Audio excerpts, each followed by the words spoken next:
Hello.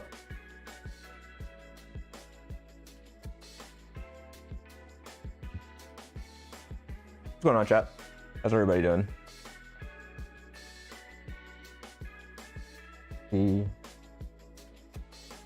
What's up, Sung? What's up, Zero? Welcome to the stream.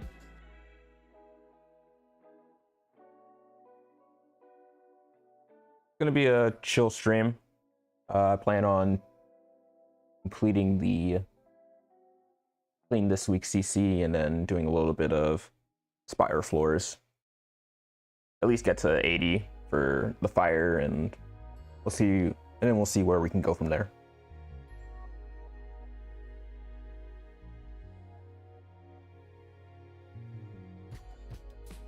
Yeah.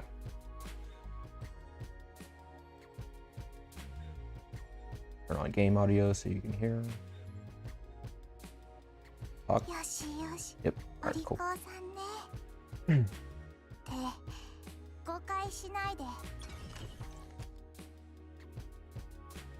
Hey Lucky, welcome to the stream.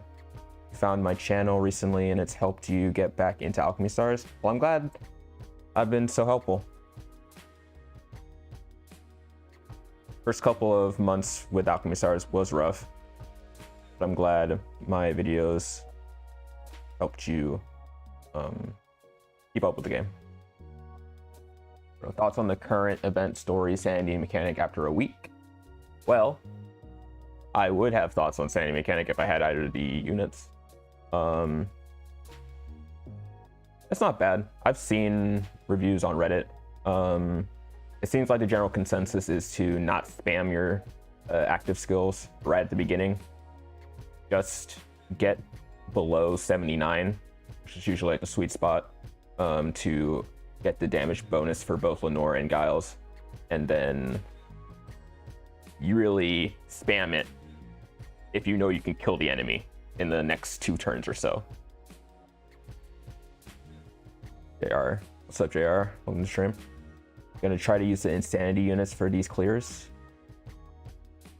No, like I said, I don't have either Giles or Lenore, so unfortunately I'm not going to be able to use those. Unless did they allow you to bring supports on these stages? No. Okay. Excited about the upcoming anniversary. Just got Giles. Nice. I'm not the only person in this community that did not get Giles, bro. EX stages. EX missions use sanity mechanic. Yes. All the stages in the event uses the sanity mechanic regardless if you have either May, Giles, or Lenore on your team. Giles is really good. I'm surprised that he does so much damage. Yeah, it's a breath of fresh air. I would have loved either the units to be Thunder, but after looking at Giles' description, like magma something, I was like, okay, he's most likely going to be fire. And I was so glad that he was revealed to be a fire sniper, because we haven't gotten a new one since Toru, and that was back in a half, and that was just a little bit after the half anniversary. I'm on the fence regarding Giles. I have 25 flares.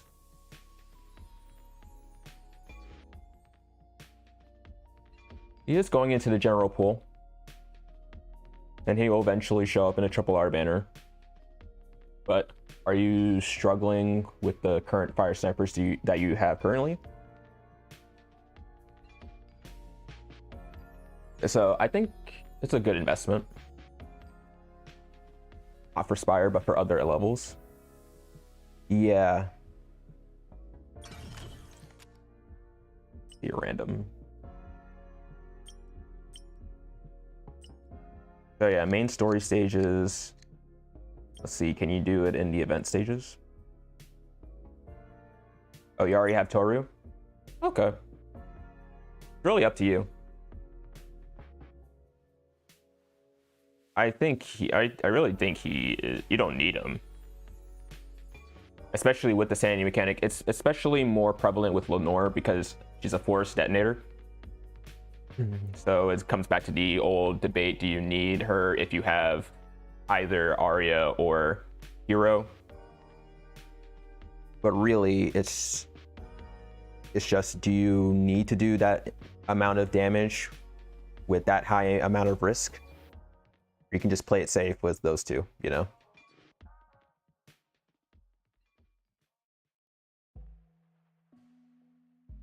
Oh, you have Giles? Okay. See.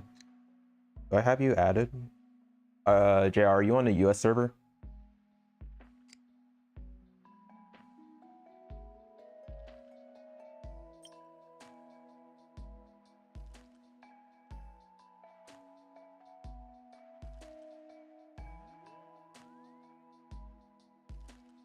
Makes me regret that I didn't jump back into Alchemy Stars as a couple weeks back. I missed the Azure banner. Oh man, yeah, that was, yeah. It was if there was any good time to come back, it was that banner. That banner was great. You're on US? Awesome. Okay. You already add me as a friend?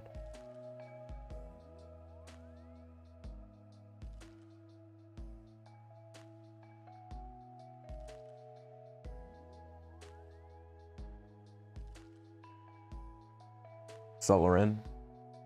Okay. Oh.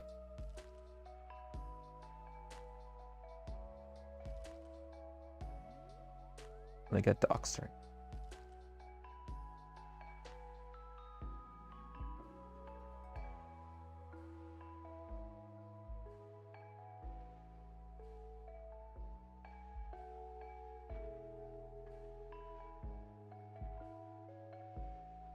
All right, cool.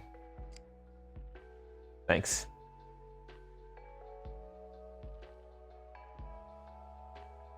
Here, catch up on messages. And as for holding off on pulling for non-limited units, I'm more and more likely to pull now. The general pool is getting so diluted. Yeah. We have a lot of 6 stars. Lots of 6 stars.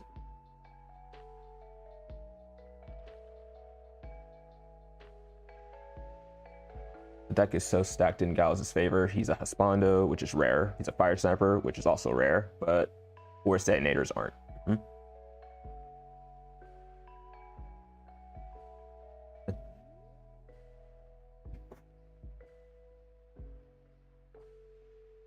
Yeah, it's kind of hard to tell who's inactive or not, because it only goes up to 3 days.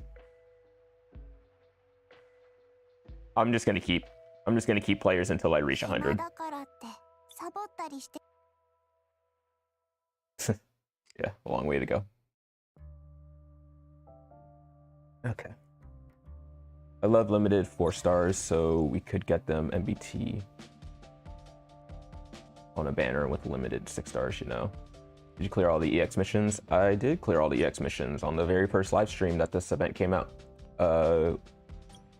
Ran through all of Pain and all of Sorrow. EX, or no, H3 and H6 are boss levels.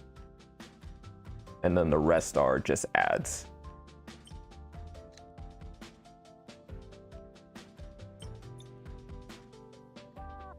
Difficult? No, not really. Definitely not as difficult as the Stone Training Camp. Nowhere near as difficult as that. I would just bring a healer.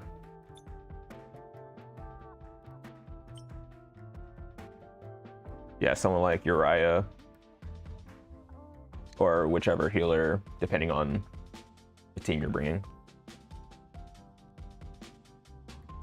And what's neat is that, let's see, I can just go into the stage real quick, is that when you hit 0 sanity, the whole field turns into the tile that matches your captain's element, primary element.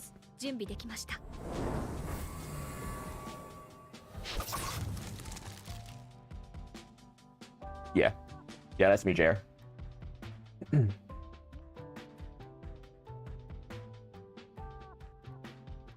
Let's see if I can just waste these turns.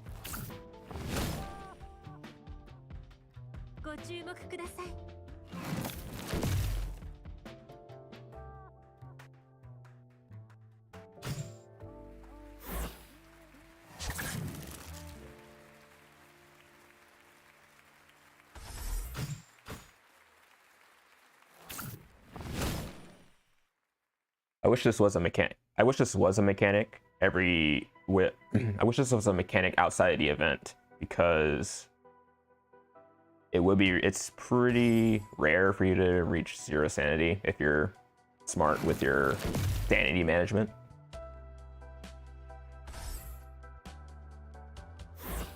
You know, this would have been the perfect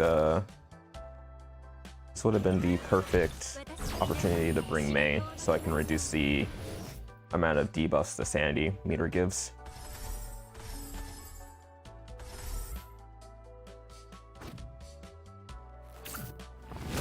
Alright, thanks, Jer. Appreciate it.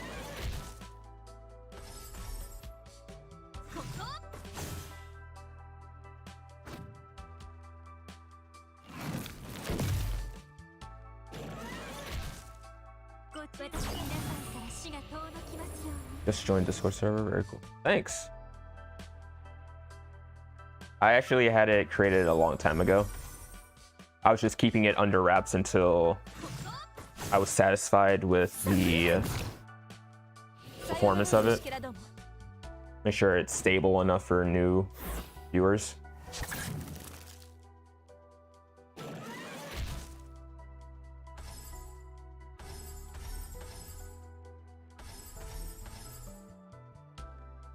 I can try to not die here.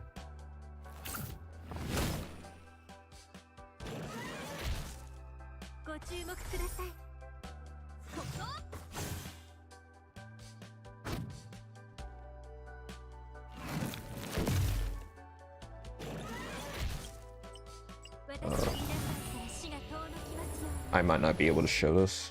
I should have picked a easier stage than this.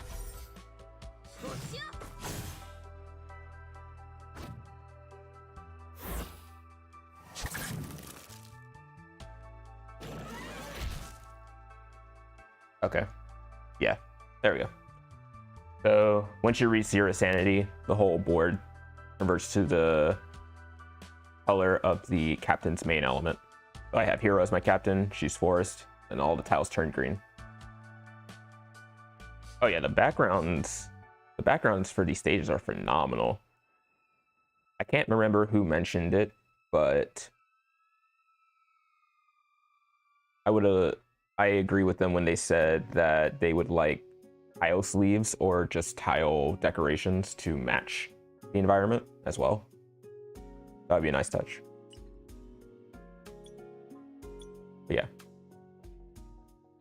I wish that feature where you reach 0 sanity and the whole board turns to whatever color your captain is. I wish that was a thing every time you brought in a unit that has the sanity.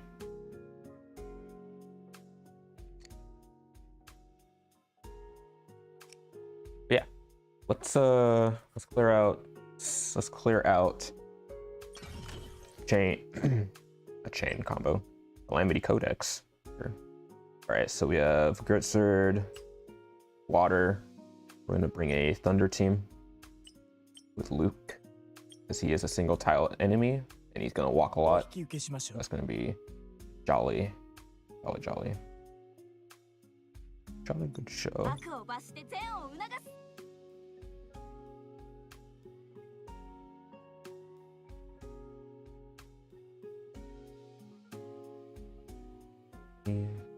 Any of the stages for the event with the sanity mechanic? Yeah, all of them.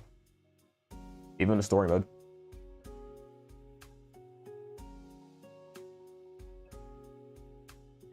Okay.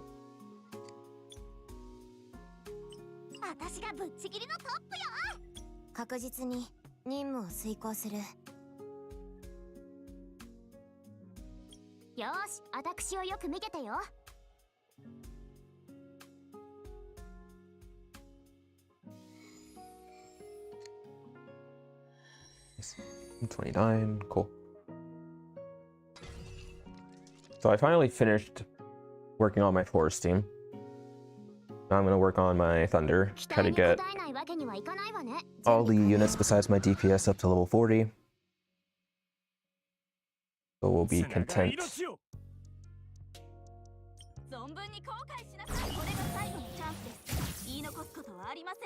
I need to turn back on animations. Actually, let me ask you, chat. Do you prefer no animations or animations on?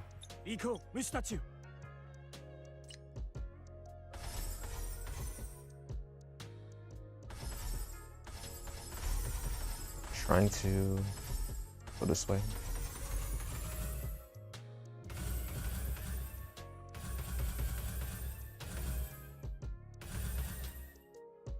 Animations 100%.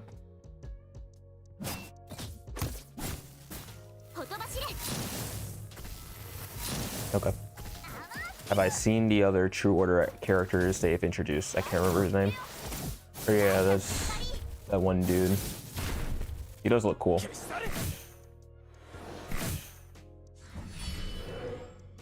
I can't remember his name either, but I know what you're talking about.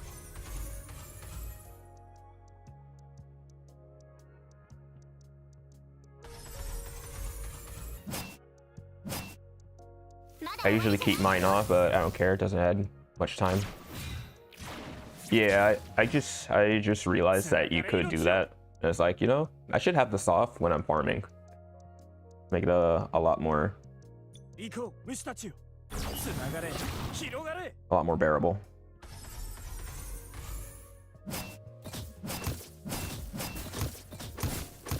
Alamont. He may be an upcoming unit we can pull. He's 2 swag and also has Bondo. Alamont, okay. I passed the 96th floor of the Lightning Tower without MBT Nemesis after 40 attempts. Whoa. I feel accomplished. 40 attempts? Jeez.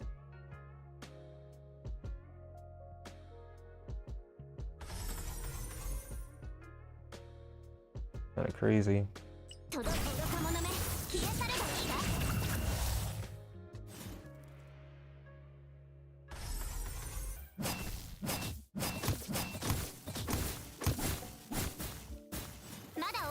Are you going to be doing a tier list in this stream? Yeah, we can segue into that after a couple of Spire floors.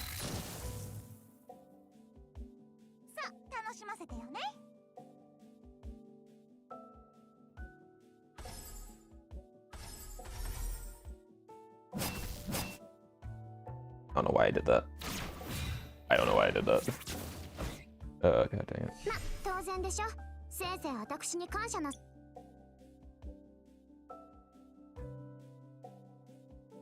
What is what's the max rank I had to get to? 1.5. Okay, that figures because I can't really do that much damage on a single tile boss like this. Do another lightning team here.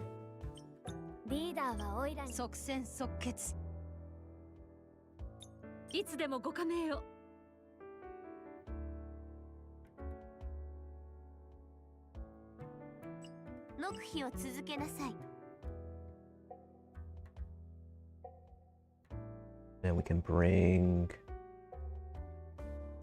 let's bring Roy in 2022. Cool. I'm also going to be doing the codex. I'll be back. All right. JP tier list added triple S values recently. They didn't put Requiem in triple S. I firmly believe she deserves that placement. Yeah. Like, Requiem's a powerhouse, but overall value, I just feel like Requiem's my favorite out of the 4. You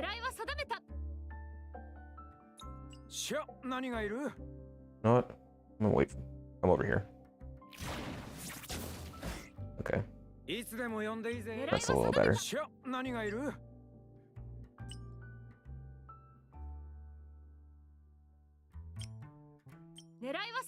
It does suck not having a BT2 Roy. The 2 cluster is just shy of being very useful. He's right there. I could get the blue tile right next to him, but not 3. Fortunate.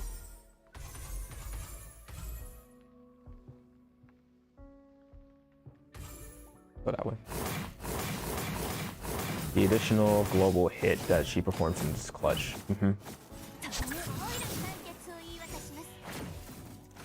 Eve also has that, but I think it's every 8th instance. Either 8 or 10, depending on your equipment level. And that alone is pushed her to being into my AoE ad clearing team whenever you need to get rid of a bunch of enemies. I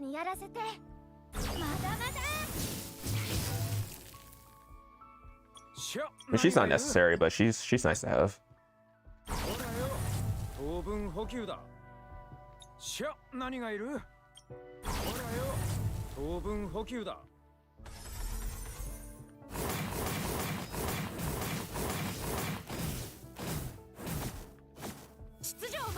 So bad.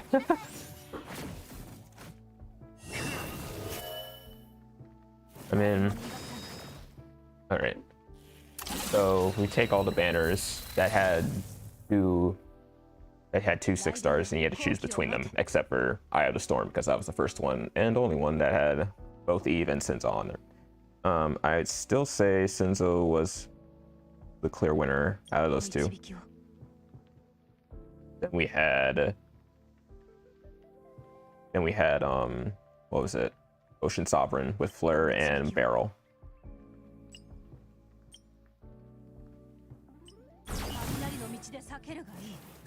And I would pick Fleur over Beryl any day.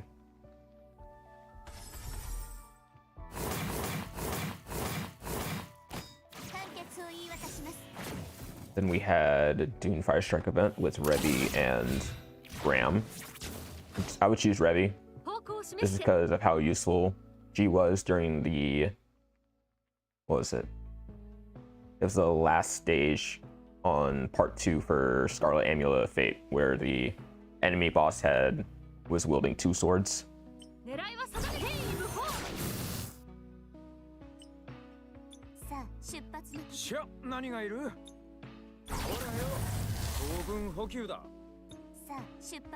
So I would put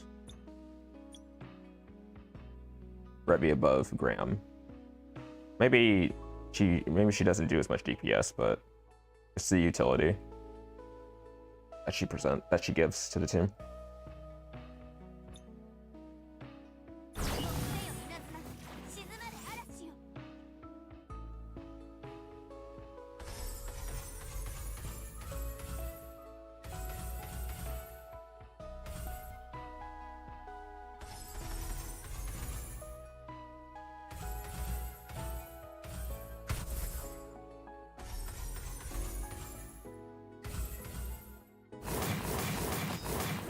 This is a better unit for sure, and I pulled them twice.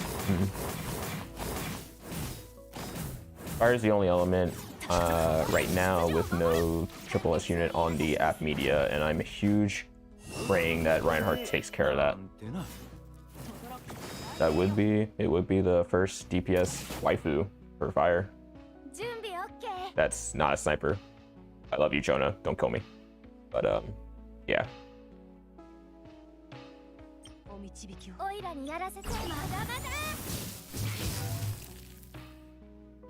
Eight or 4 slams.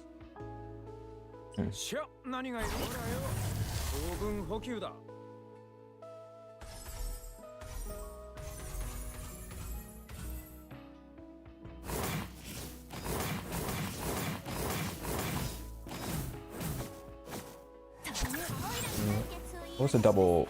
Or then we had Luke and Bethel. I think they were on par with each other. They were both niche, and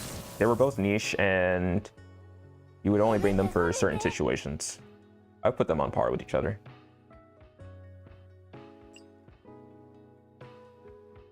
And then we had, wow. Do I even need to? I mean, we'll clear it out. I'm not sure. Is that competition still going on? You could submit a stream or a video and go for Team Azure or Roy. Is that done yet? Or is it still going?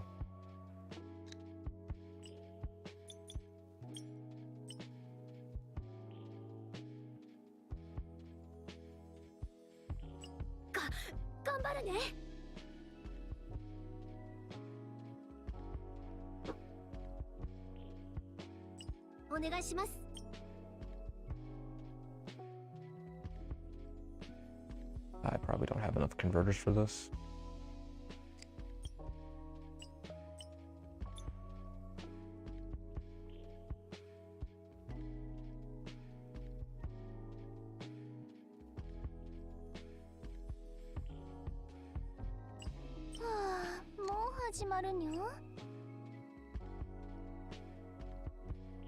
People already got their prizes, so I assumed it's over. Oh, okay. Well, who won then? Was it Team Azure or Team Rory?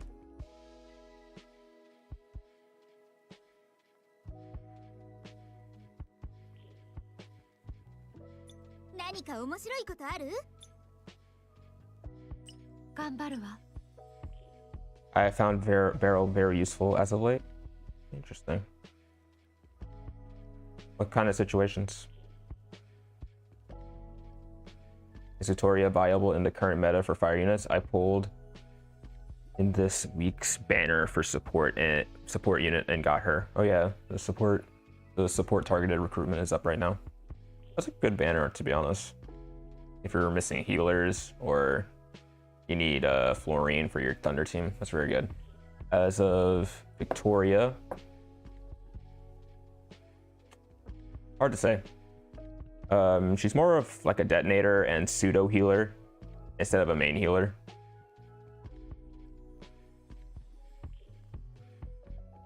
Okay, Azure. So I can get a reward. Okay, I voted for Azure too. Did that come out recently? I haven't seen their Twitter. Wow.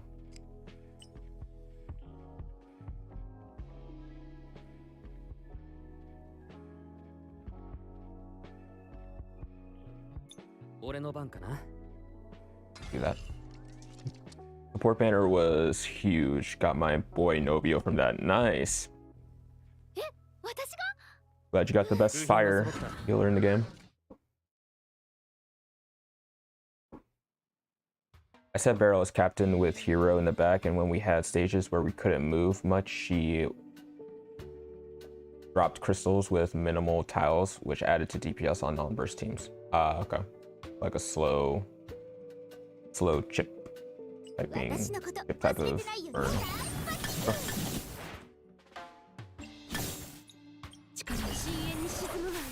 Maybe Bethel was a better choice here.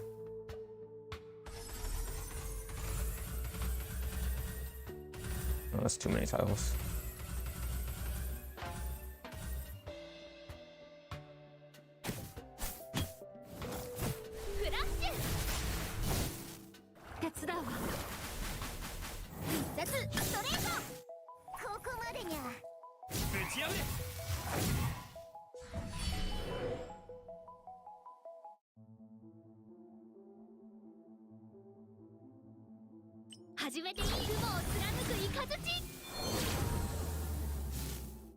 Yeah, I would love Novio. I lit his flares on fire for my BT3 Bethlehem.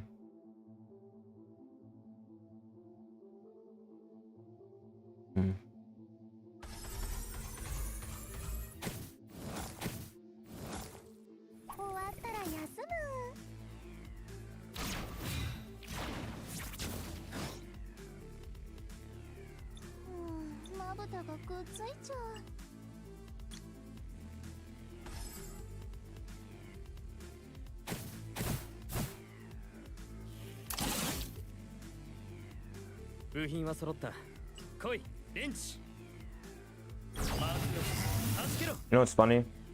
This event, the last event, had 1 6-star, but way more content.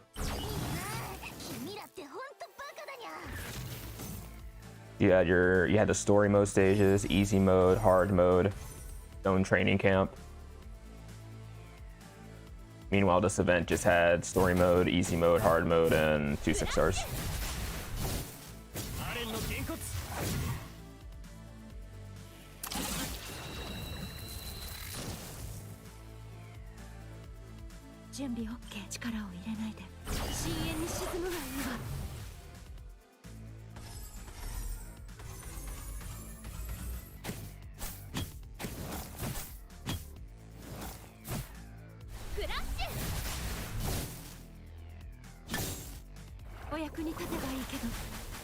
Not knocking Tour Dog or anything. They did phenomenal with the last event.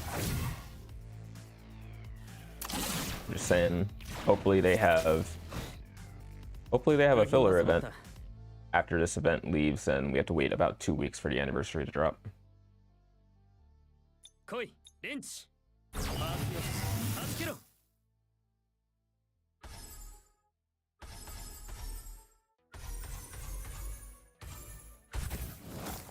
Okay, just didn't. Alright, whatever.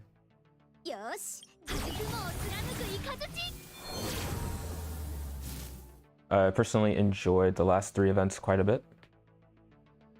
So Scarlet Amulet of Fate as well.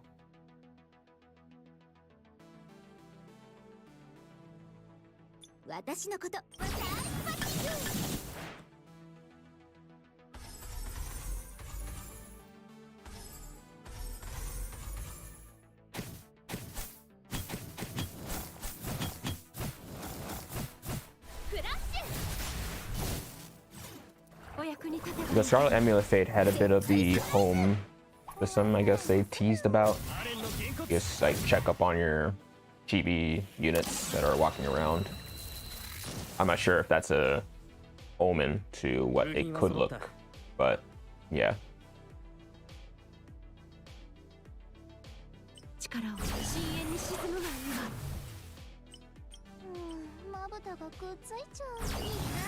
Please let that blue tile. Yes. All right. Cool.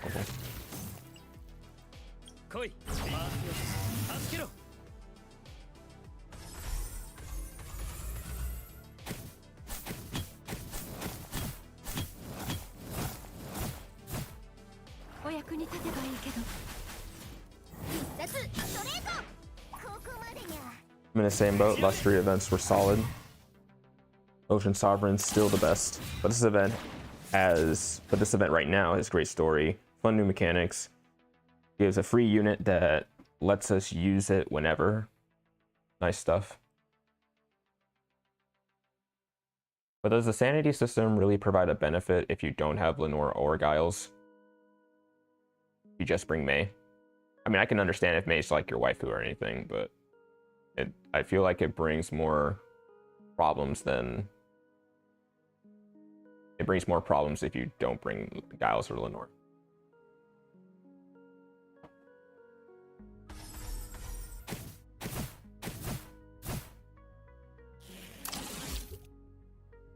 Alright, cool.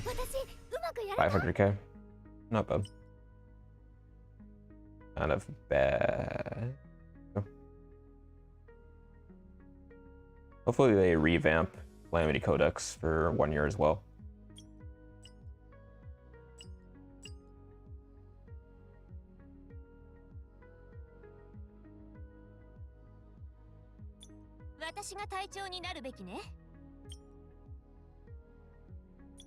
Who else can we bring? We can bring a enforced murders here.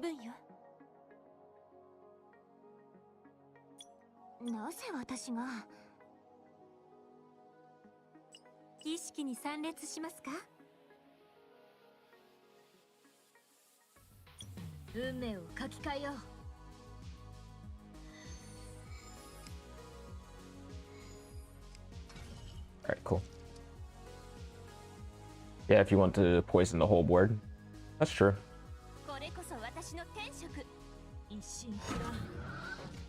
Yeah. Free poison. And you don't even need to bring a poison. You don't even need to bring poison units on your team. It helps. Like a lot. Especially like for Solo or Luster. Us being poisoned is so whatever. They need to put new bosses, mobs, and maybe even waves to CC.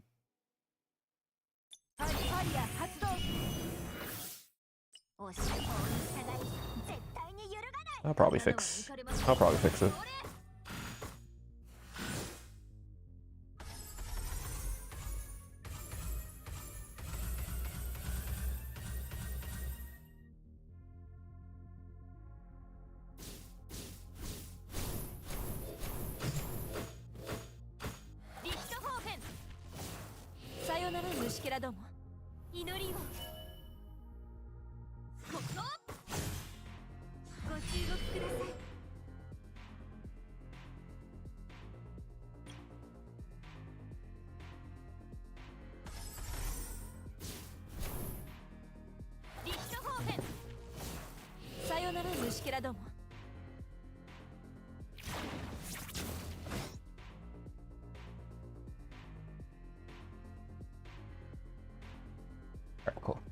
Still think the fact that big simulation rooms. Yeah. I mean, to be honest, I just auto hard the standard combat. I mean, whatever I can't auto hard, I'll auto normal. That's just basically what it comes down to, because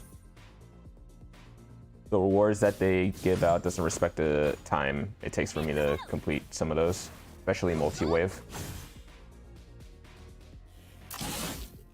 Look, I love the combat in this game, but not enough to, you know, subject myself to that type of boredom.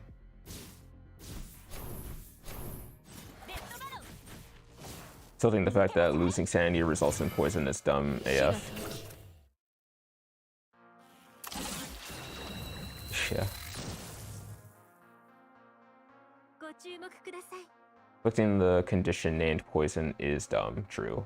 They called it something else and it had them exact same effect. It'd be super okay. I'd be super okay with it. Right.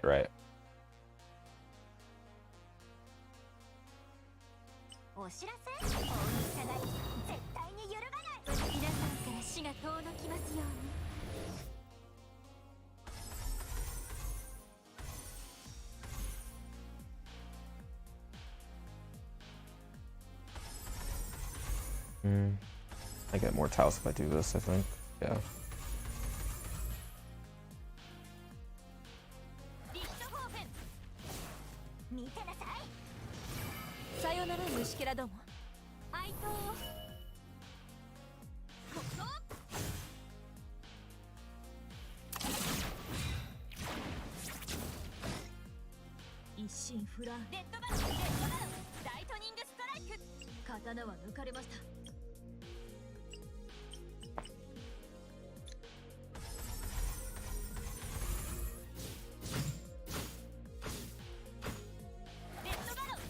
Or some other debuff, loss of attack, or maybe you can't convert tiles, or some of your converted tiles get wrong.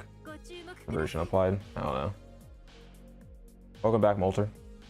How was your CC going? Or how did you do on your CC?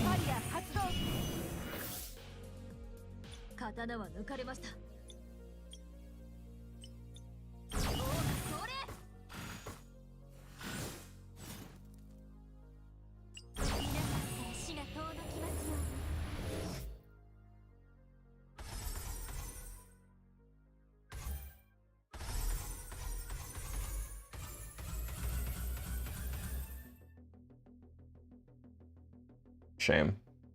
Only one.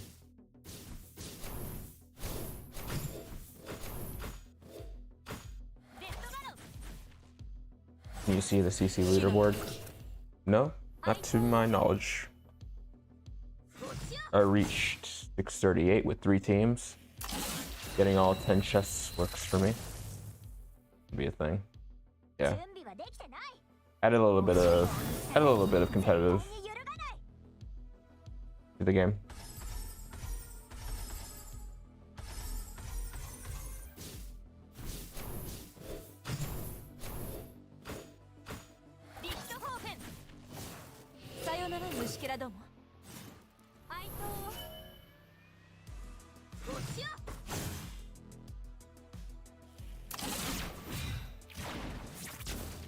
All right, cool. Done with that.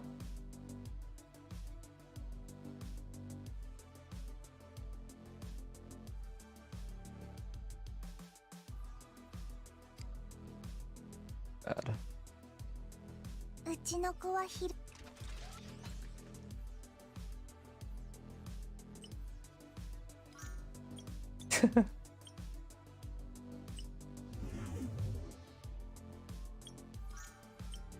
Yeah, man, I'll be all over that once they improve the rewards.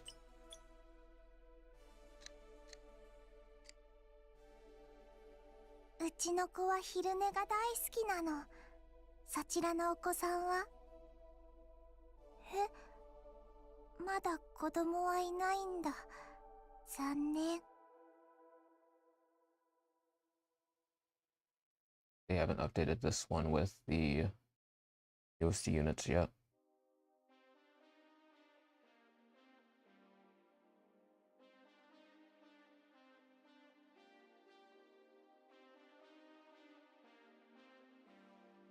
Oh, this tier list must be outdated. I just saw Raphael in best DPS.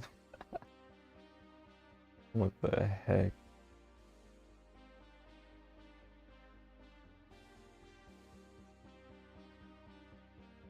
I'm excited for the special chapter of the story. Yeah, actually, I love that they like talked about or showed this off. See Reinhardt in the middle, yeah, Forsaken on the right. I'm not sure who's on the left though. I don't think that's somebody we've seen before. So it's unlocking in a week.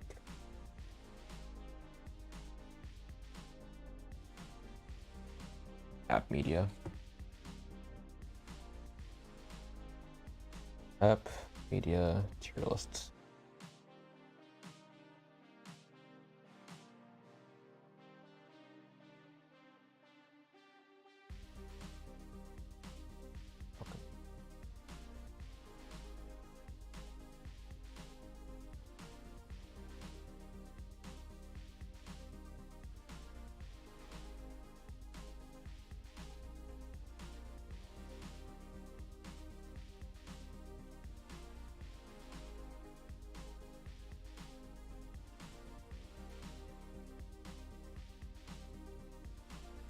Okay.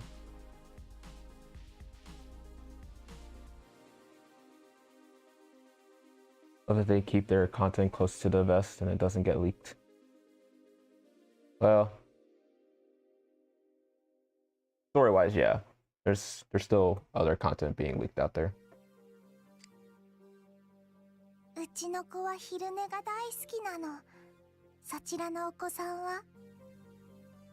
え？ All right.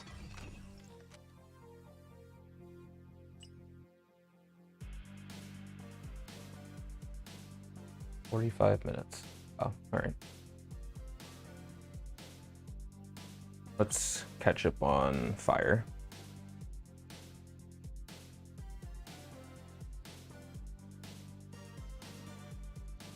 Deathless up there.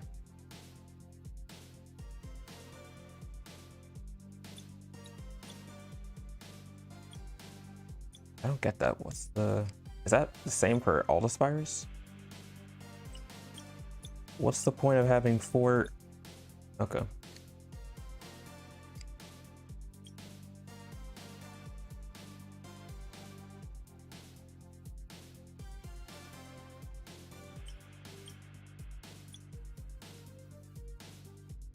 Let's bring Brock. That's my dude right there.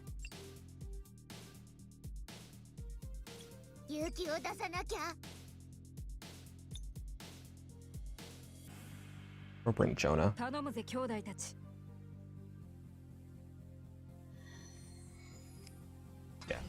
do that.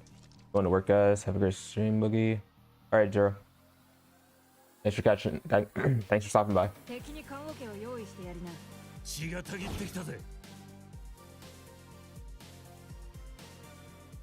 Okay.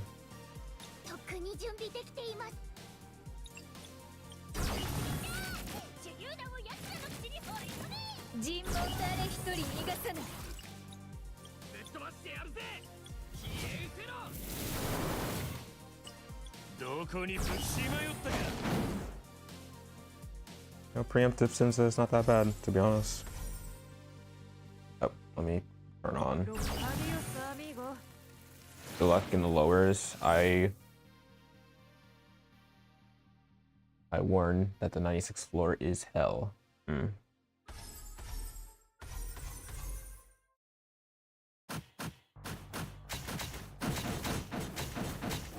Oh, this isn't terrible at all so far.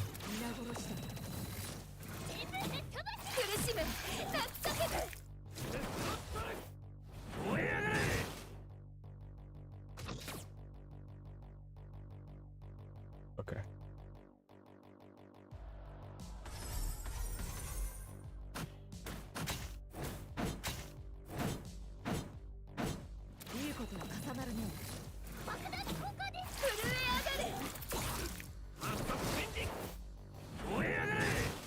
I do like the font changes that they've made, like to the UI. A lot more clean.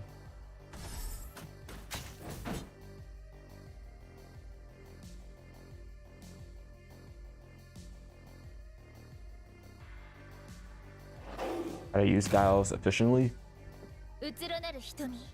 You use it one time to get below 70 or 80 sanity, I guess, and then spam the rest of your active skill on the boss if you know you can kill it. I feel like he works best on stages where there are ads constantly spawning, or at least a good amount of them before the boss spawns, and then you have like a fully built up Giles ready for the boss.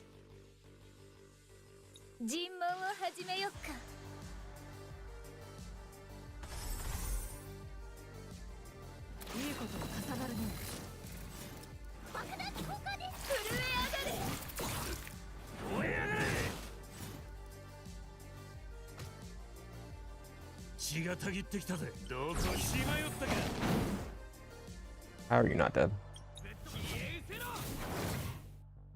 Again, how are you not dead?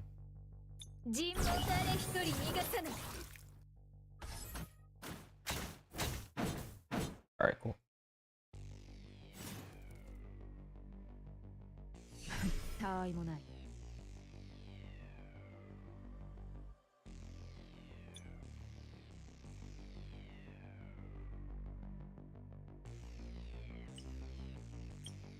Immune to chain combos and active skill damage. Each round their attack increases by 5% and their act increases by 1. Immune to chain combo and active skill, so I need somebody with good normal attack damage. Who other than Senza? That defense lowering. This Fawn is useless because he's immune to he's immune to CC. Does Smokey have something where she increases her attack?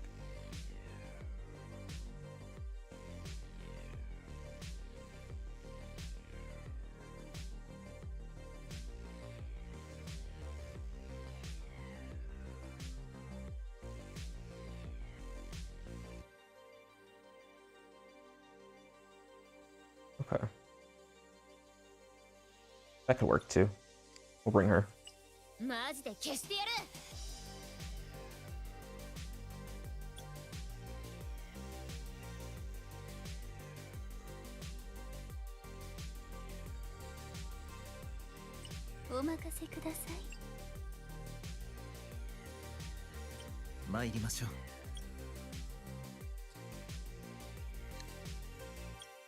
This Rin for the defense.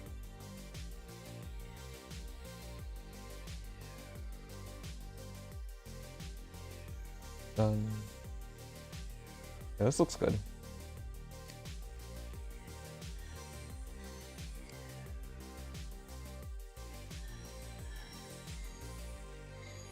Odo actually has more attack than Smokey. I'll put her there. We'll go with this. Should just be one enemy. If I can vaguely remember from the last time I did this. Yeah, just one enemy. That's an insanely large amount of health, right?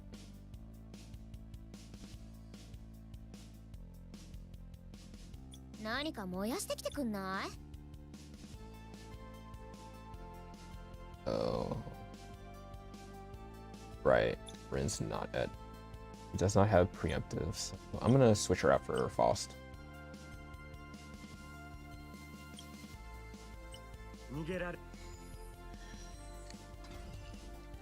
Cool.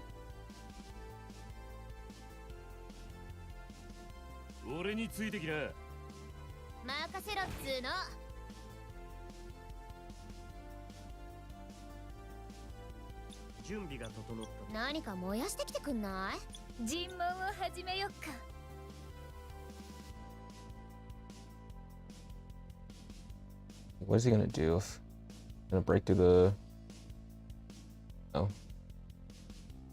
Okay. 何か燃やして火ってのはどこにでもあんのよ。 I'll bring the fight to you.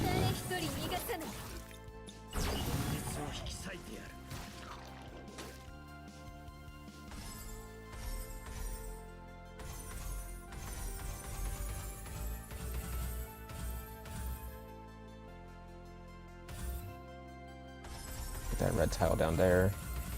Around here. Got him.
It's basically just a slogfest. No real gimmick, just have to beat him down until he's dead. Although I will take this route because I can't really get a good angle on him.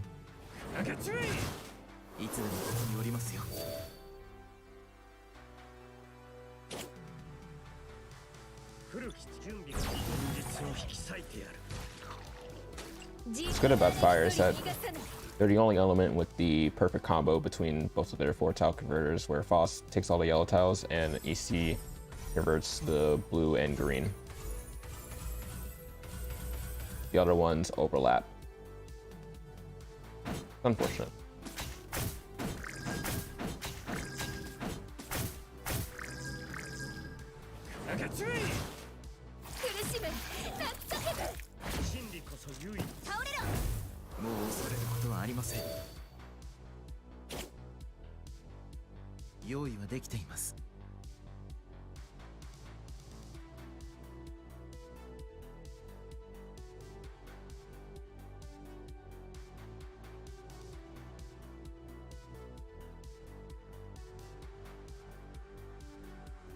Okay, just editing the title.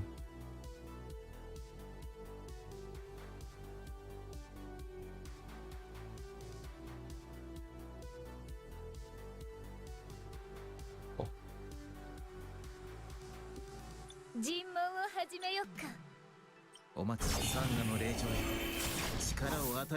I need to change. I need to put back on animations.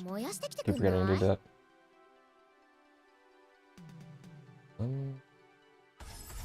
Yeah, let's do this.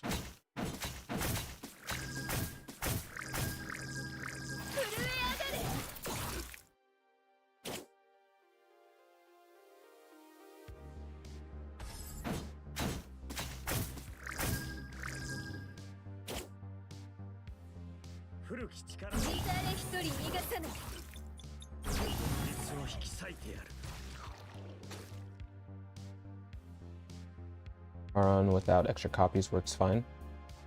Yeah, I think so.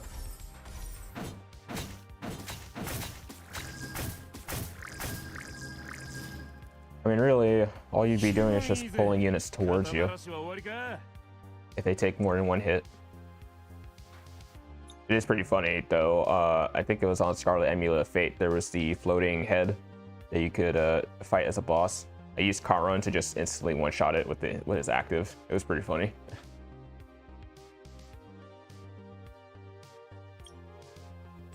You have these guys that take away your cooldowns. Okay, let's go back to... Well, I guess you would have multiple slots for different occasions, like if it's a multi-wave or if it's a boss. I'll build a ad clearing team right quick. ぐずぐずすんなよ。真っ赤な血と姫。勇気を出さなきゃ。急げ急げ。 There we go. 敵に棺桶を用意してやりな。血がたぎってきたぜ。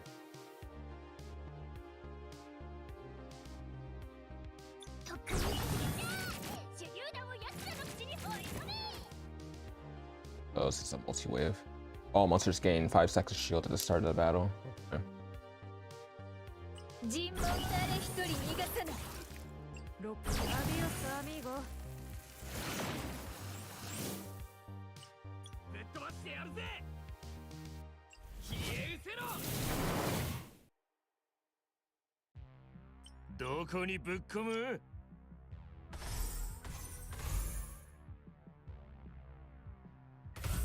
Okay, game. Want to act weird all of a sudden.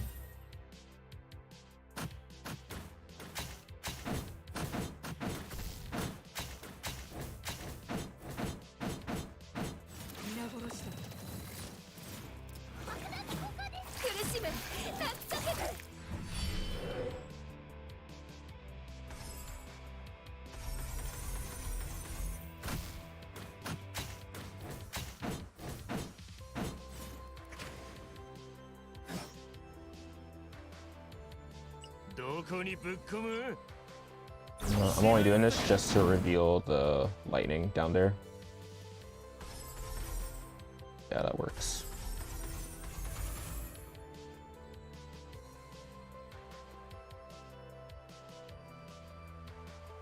Actually, where's this guy going? Should be fine.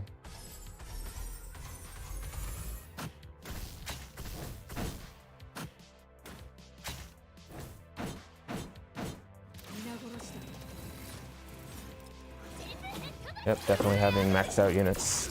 Oh, taking out key enemies here.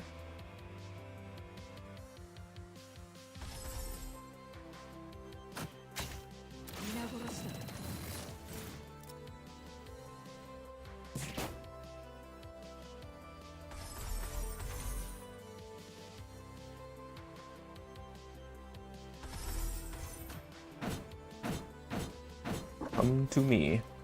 Right here. うつろなる人に尋問を始めよっか。誰一人逃がさな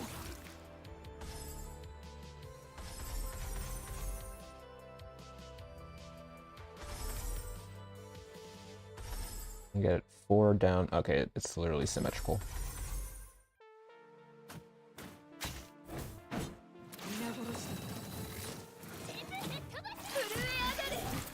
Alright, Senza, can you kill him? Of course you can.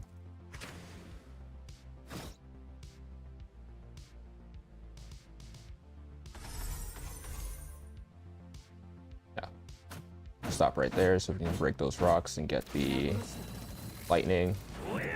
Unfortunately, we were standing on top of where one would have spawned, but it shouldn't hamper us too much.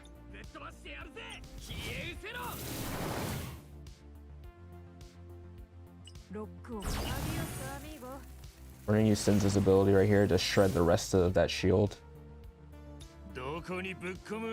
Yeah. So he can take the rest of these lightning strikes as we get closer to him. And that should be game. Yeah. Awesome.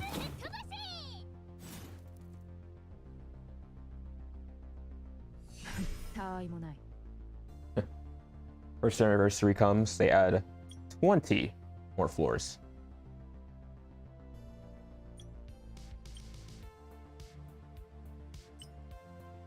Oh. Just a big dude. Just a big guy.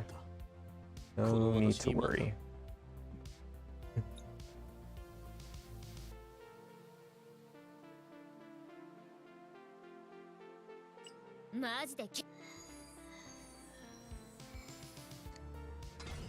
We'll try this. Nope. I'm not doing this. Nope, nope, nope, nope, nope, nope, nope, nope. 俺についてき I な will not forget a third time in a row to turn on animations.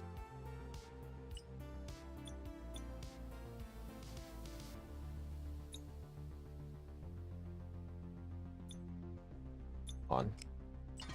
There we go.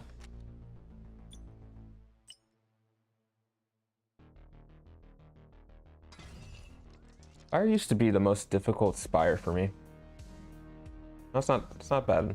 俺につ I い mean, てきな granted, we didn't have Sinza, 聞けこの奇跡を and none of us really had breakthroughs on our Aurorians, but this is fun.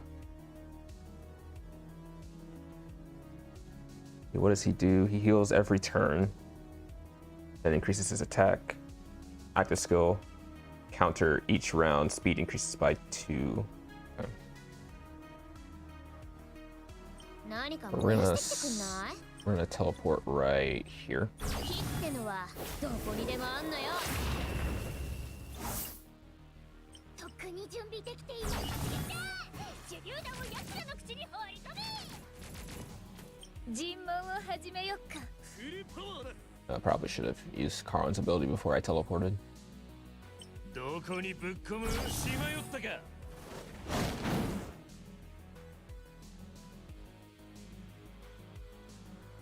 Oh, thanks, Mawson. Hope you enjoy your stay. I'll most likely be in there after the stream. じっ誰一人逃がさない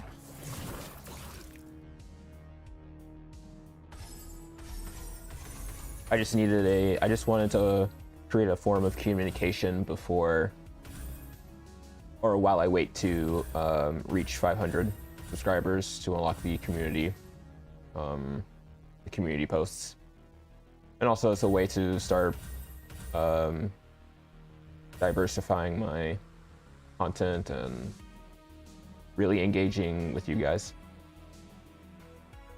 Towers start to get difficult after 89. Then the game asks you for the cross converters with maximum MBT. But they are very funny. Huh. Interesting. This might be way too many tiles. Yeah. I should not have used up that many. Okay, got 12 rounds left. 煉獄のシグナル What's he gonna do? Alright, I'm not gonna move.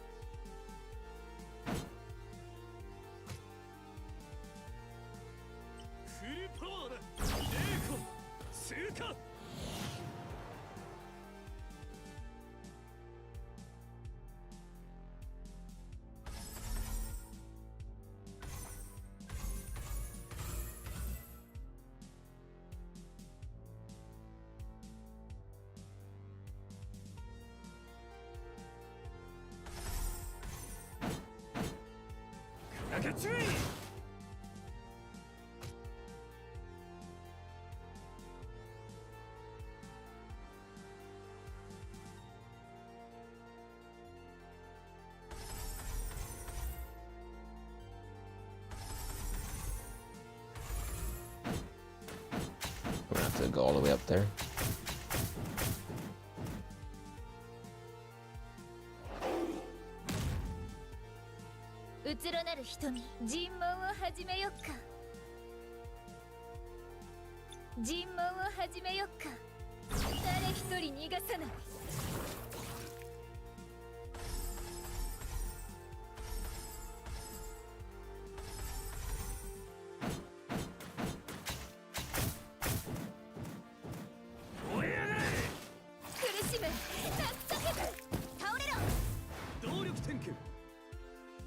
After 89 though? Huh. I heard people talking about like 87, 86. Seems a little high.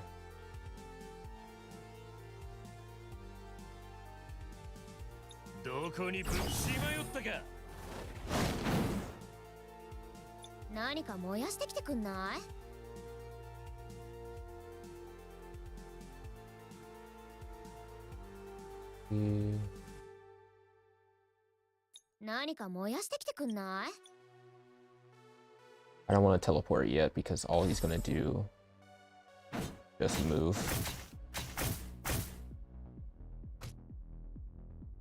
All right, there's the part. Okay, it doesn't matter where which direction I choose. He can't get displaced. 何か燃やしてきてくんない？ Damn, can't get to the other end. 火ってのはどこにでもあんのよ。とっくに間違った。手榴弾を奴らの口に放り込め。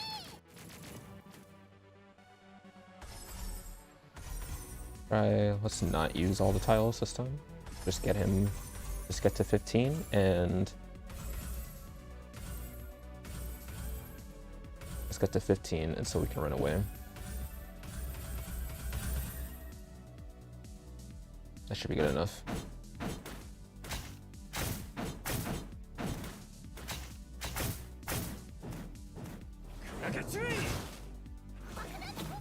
Probably could have ran a little farther and not use up the rest of those tiles. I have 7 turns. It doesn't matter anymore. He's gonna hit me and stun me.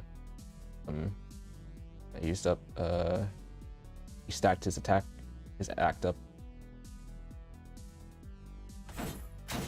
That was a misclick. This is annoying.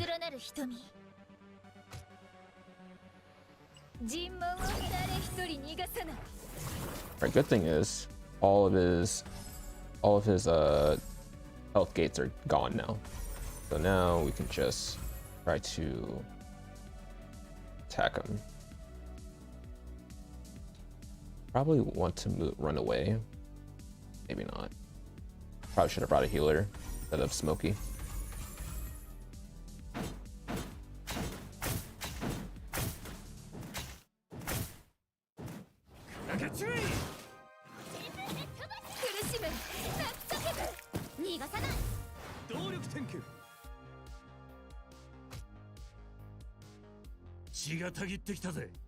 Oh, I might be dead.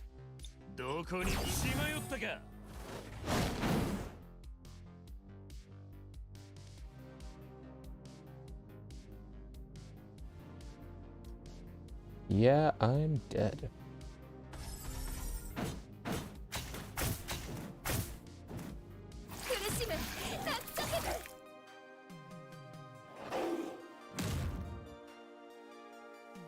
Dang, okay. Let me bring Novio.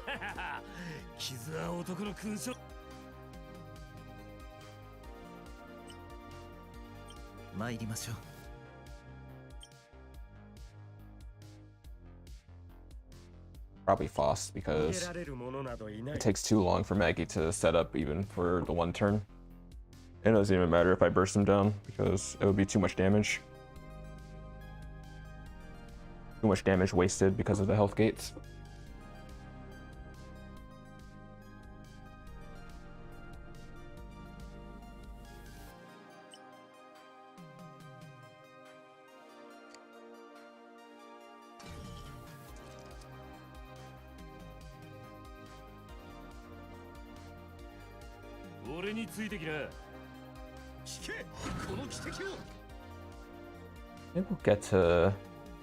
I think we'll get to floor 80 and then we'll transition into tier lists.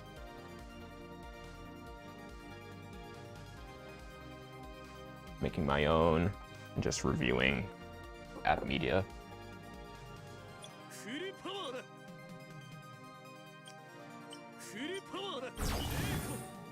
Alright, good RNG, good RNG. Not bad. 尋問を始めよ。誰一人逃がさない。準備の現実を引き裂いてやる。どこにぶっ込む？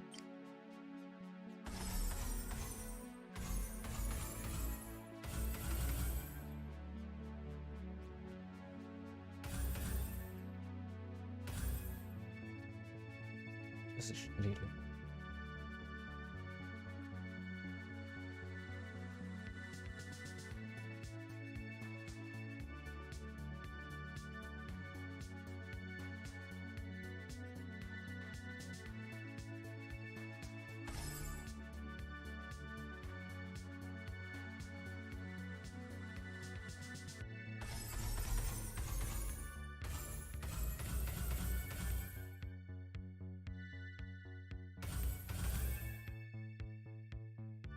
with a 13 chain. Hopefully we can get him to his health gate with the chain combos.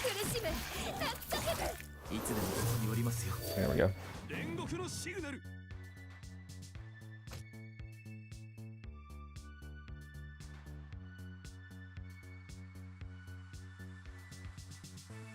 どこにぶっ込む？しまよったか。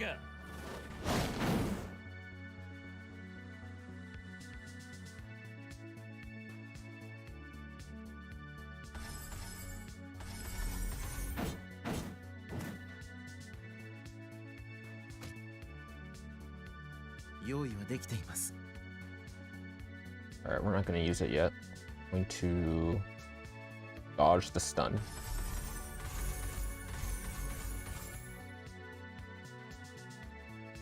Probably, nah. Nah, we'll stay on Senza. We don't need to switch off to Novio. うつろなる人、準備が整ったと信じ。尋問を始めよっか。 So the tiles RNG is sucking right now. 準備が現実を引き裂いてやる。お待ちしておりました。お待ちしておりサンガの霊場よ。力を与えたまえ。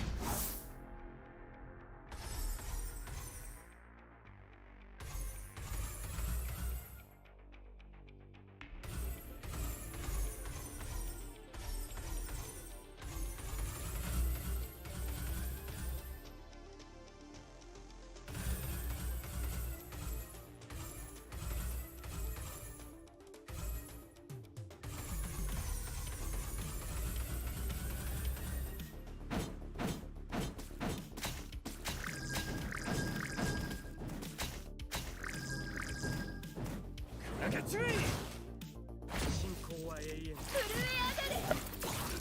いつでもここにおりますよ。煉獄のシグナル。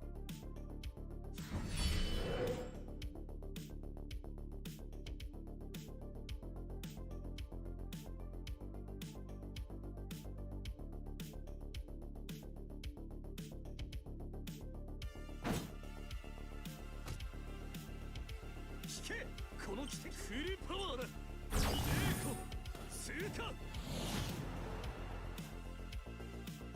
Alright, that didn't really do much.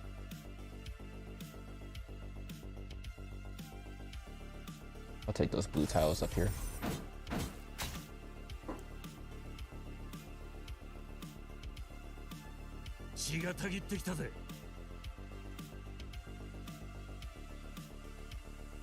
Take the reds here.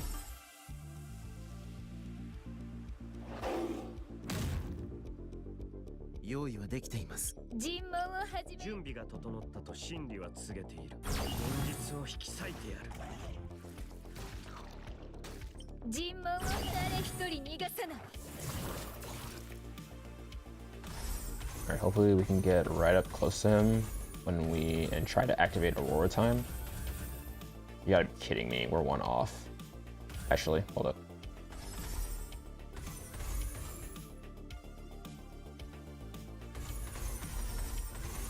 Yes.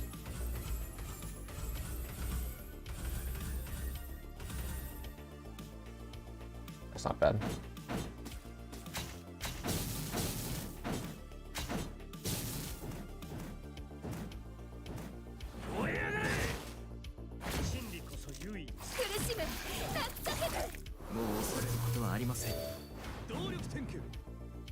$14K, nice. 気分いいぜ。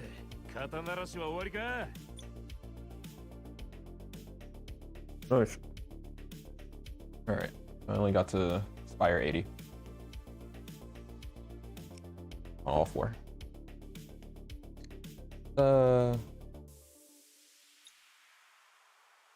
Okay, who use supports on? You can. Alright.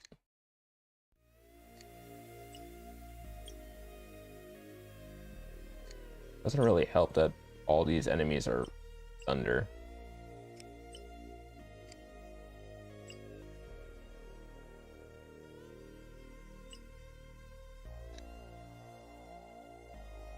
I want to try out Guiles here.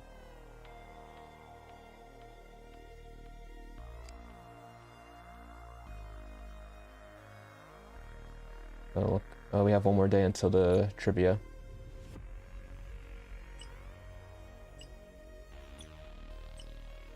See, I need a stage with multiple enemies.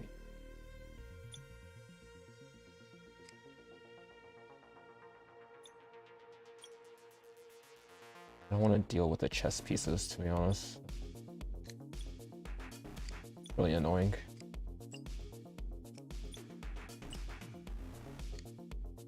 All these guys have chess pieces. Well, except these. All right, H2 or H5. H5 has a bit more red unit, force units, so I can bring fire for that one.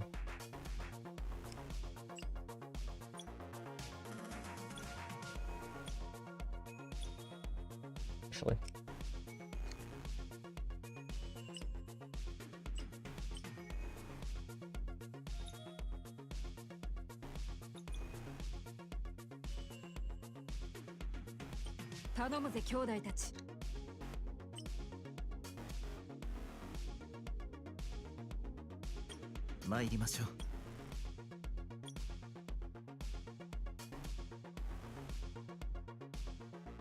Alright, JR, I'm looking for your Guiles.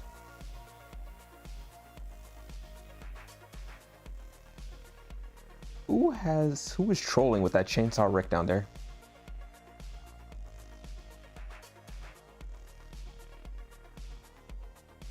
Well, it's not yours, but try this one out. Level 45 equipment level. To tell me.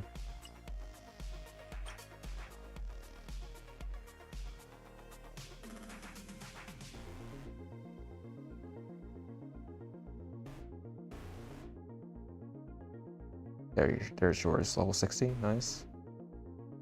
It doesn't tell me.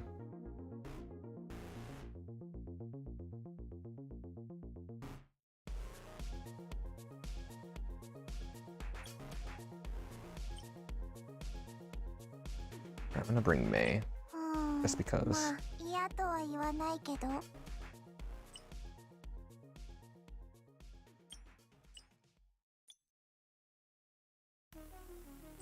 真っ赤な血と姫。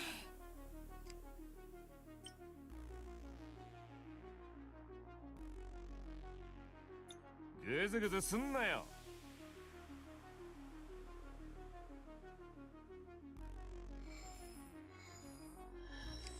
Guess that's the right call.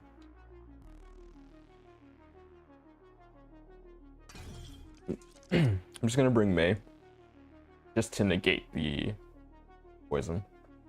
俺についてきな。うつろなる瞳。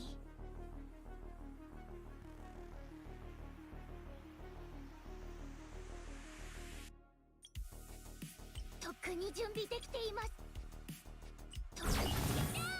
手榴弾を奴らの口に放り込め。尋問を誰一人逃がさない。一眠りしちゃったよ。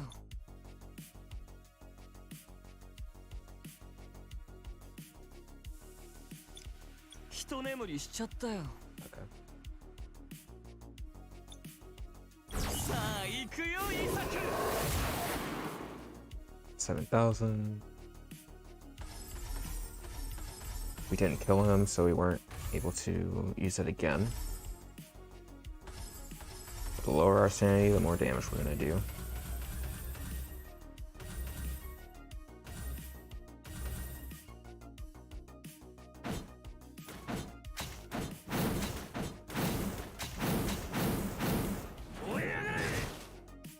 $13K, 4K, 5K, I think 9K, 10K. Okay. どこにぶっ込む？ If we don't kill him. Okay. 忘れずに一眠りしちゃったよ。 Alright, we should be able to kill this dude. さあ行くよイサク。 Oh, 忘れ 11K. ずに起こしてよ。一眠りしちゃったよ。焚きつけるヒップアタック。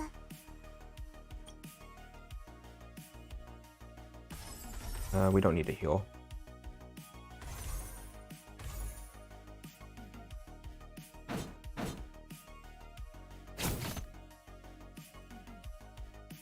Wasure どこにぶっ込む？しまよったか。一眠りしちゃったよ。さあ行くよイサク。 20k. Oh my god, 20k. 一眠りしちゃったよ。さあ行くよイサク。 30k. Dude's insane.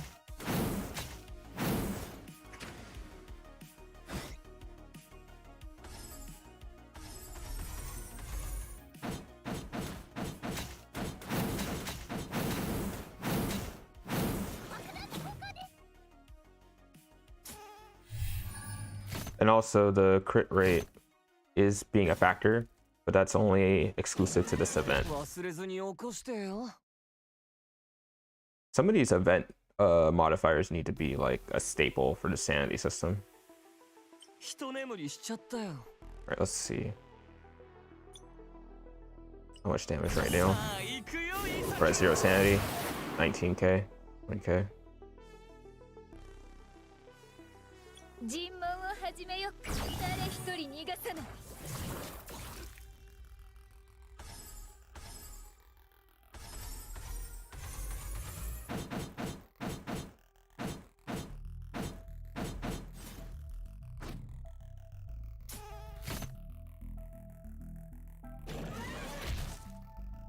焚きつけるヒップアタック。 一眠りしちゃったよ。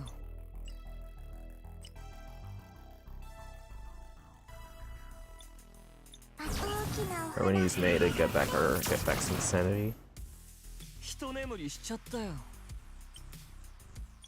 さあ行くよイサク。 29k, 19k. 忘れずに起こしてよ。気分いいぜ。肩慣らしは終わりか。 It feels really good.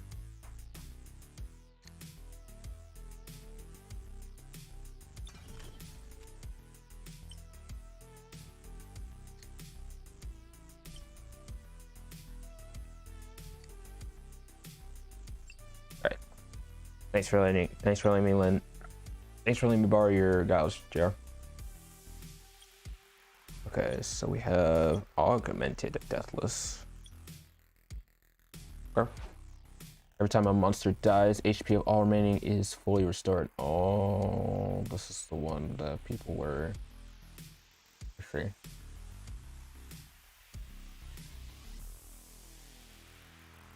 You have to kill them at the same time. Otherwise, you'll probably run out of turns.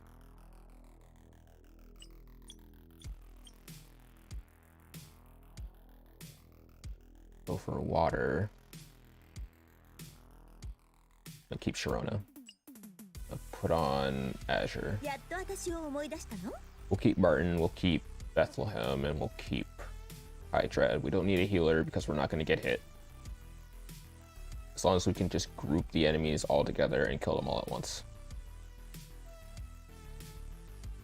Yeah.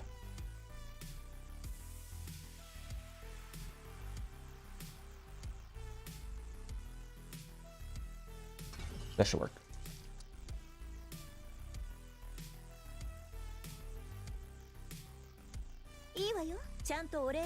Hopefully we get lucky with the tile RNG.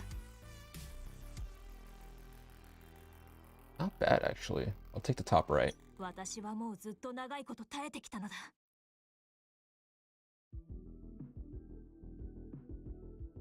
光と影の中で引き裂かれるがいい。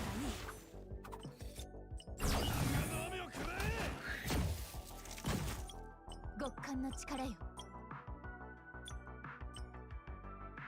来るべきものよ。山猫は眠れないの。 We're going to end on this tile right here.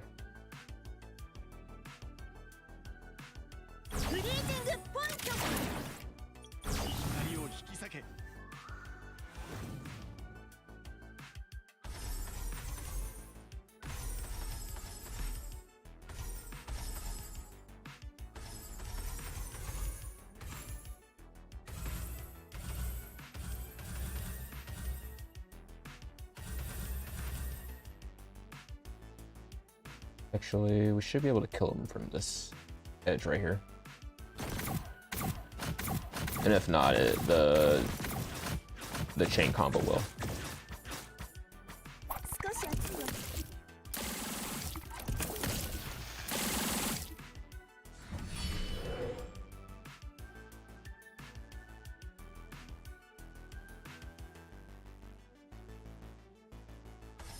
Gonna get rid of some of these yellow tiles here. 少し熱いわね。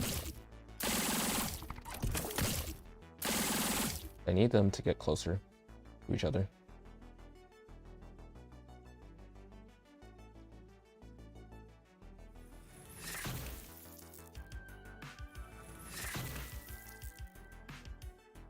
あんまり待たせないでね。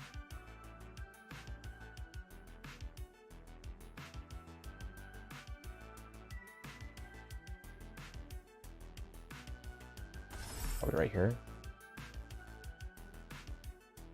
Ooh, very lucky. Very lucky. We need one more turn though. Sucks.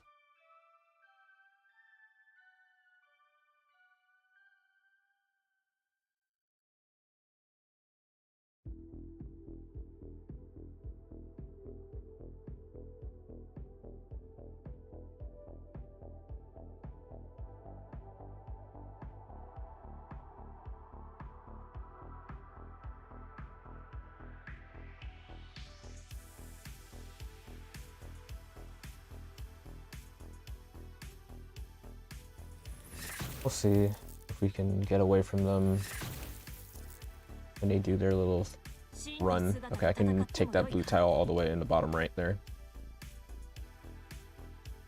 And then we'll teleport next turn. We'll teleport next turn once they get next to each other. That's not bad. So we're going to teleport.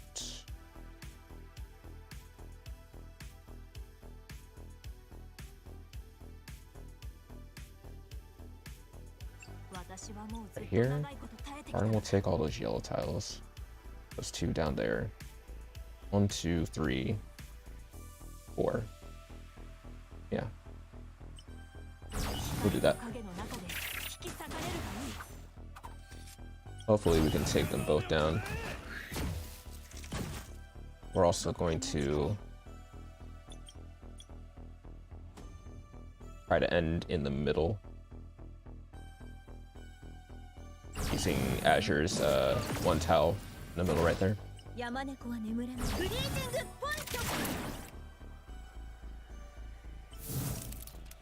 And Hydra for the extra insurance.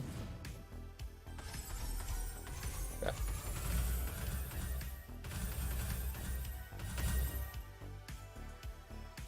That instead.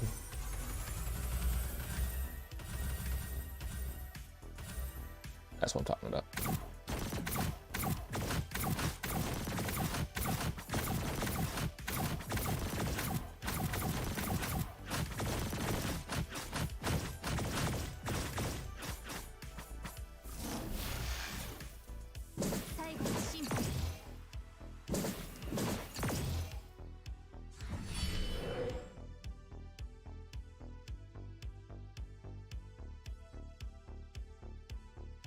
Looks like none of them are close to me. That's good. Or close enough to hit me, actually, so I'm gonna stay right here. Wait for my cooldowns to pop again. Oh, they're in a great spot. Look at them all sitting right there.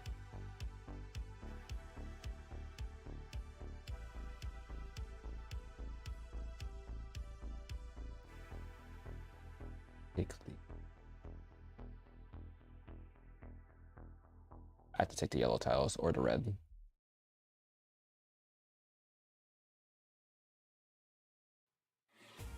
Take the yellow.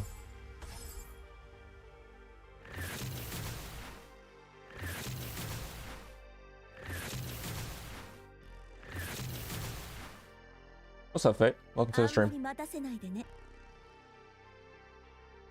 Doing a little bit of Spire climbing. We're on floor 80. Augmented Deathless. On the last phase with all 4 of these dudes. right here. But they're not near me yet. Oh, wait. All right, they're near me again. I need to have a getaway. Some sort of getaway.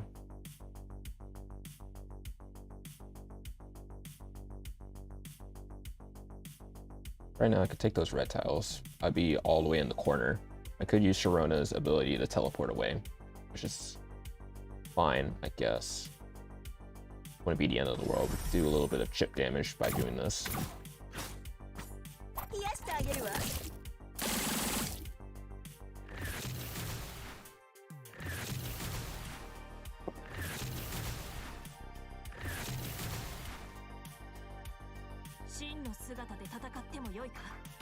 Alright, are they gonna touch me? I don't know if I hit the blue tile up there. We're gonna hit the blue tile, then we're gonna teleport, then we're gonna convert. Yeah, y'all know the drill. Y'all know the drill.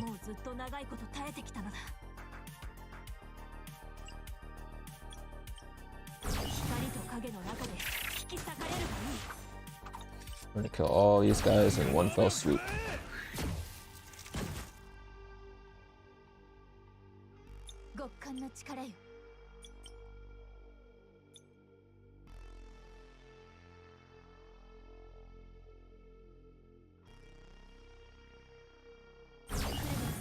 Okay, so doing the event EX stages now. EX2 is kind of tough. I'm enjoying the recent spiking challenge from Tordog.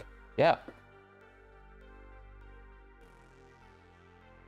Yeah, I mean, I'm not one of those people who's like, you know, completely beaten all of Spire. I mean, you see me now, I'm climbing Spire, but I do enjoy the difficulty in events that actually matter versus what's permanent, you know? Like, this is a nice, challenging event, limited. That's what makes it special. Try to beat it and all that.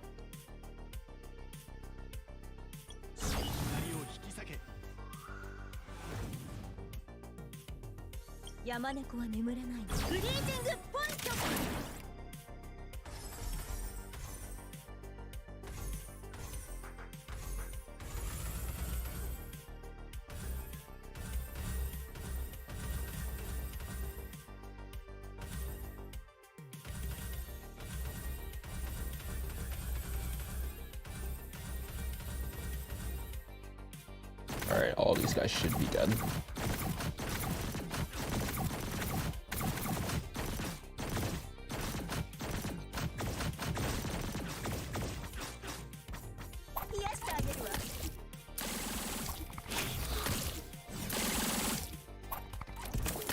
Gotta love Azure, man.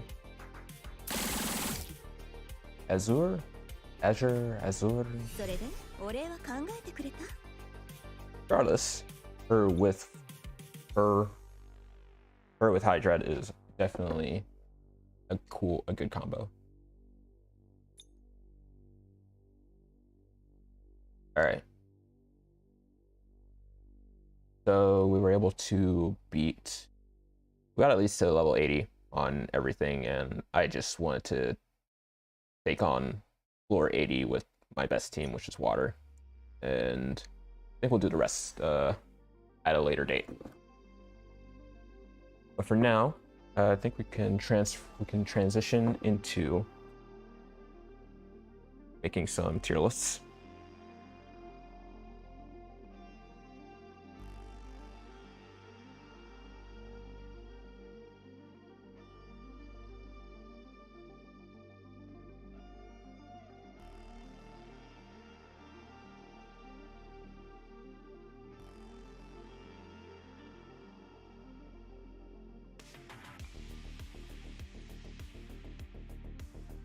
Okay.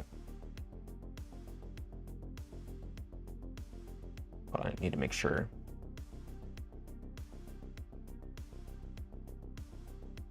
Okay, bear with me, guys. Okay, it is right there. Should still be able to see you.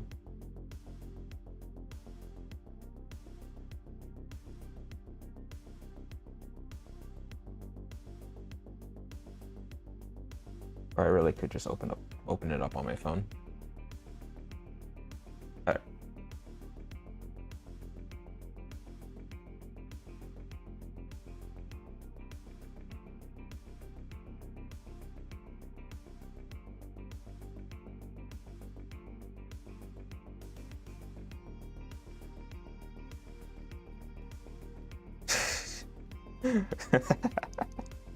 Tier 0? Oh man. Tier 0? Oh man.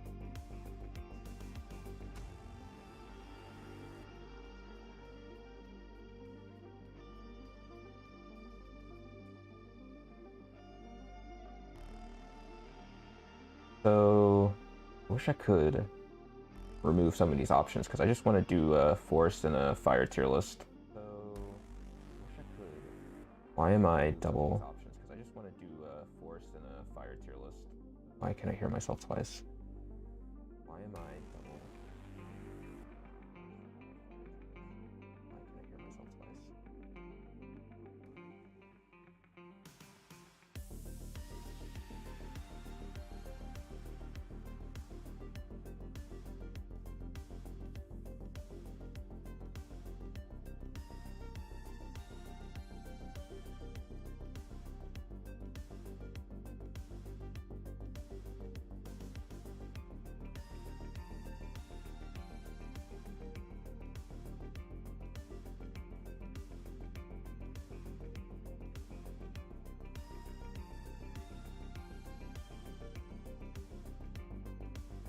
Auto.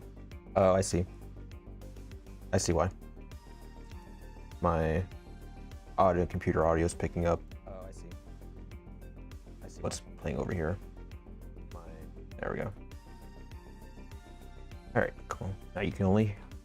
Now I can only hear myself one time, and you can hear me one time. Let's get back to lists up here.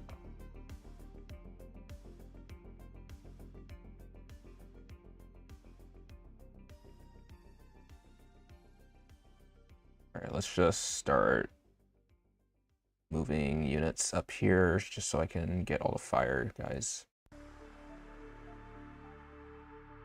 Probably looks like somebody that should be fire, but it's thunder. Kind of weird.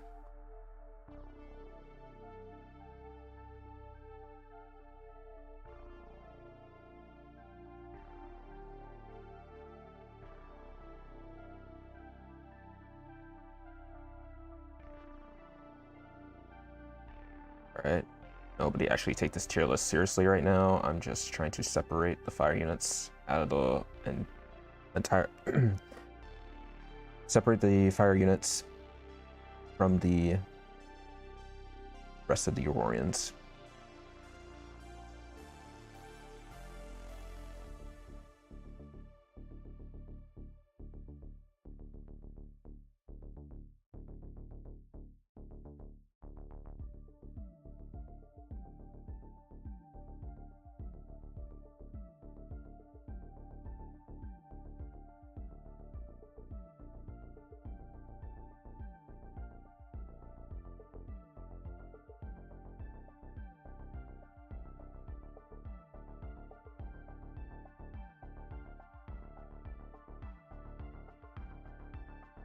Rouge, Rin, Momonanzu,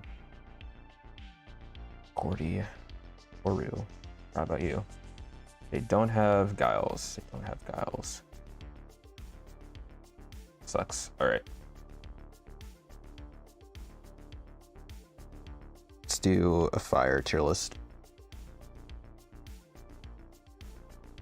I'm gonna put Senza in S tier. His defense lowering, plus his high attack stat, make him a very good DPS unit.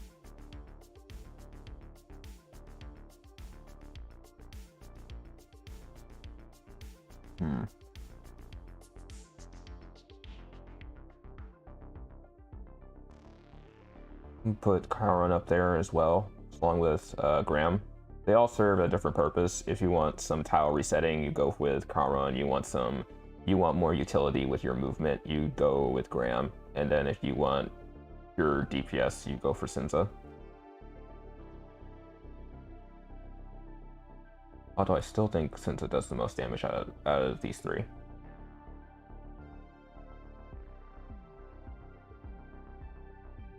Out of snipers, actually no, did I do all the detonators?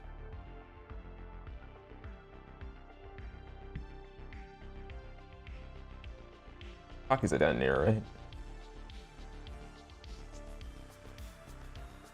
I mean, honestly, I would just put him in B. Pretty niche.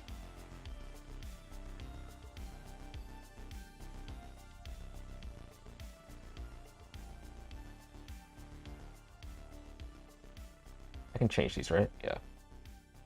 So it's like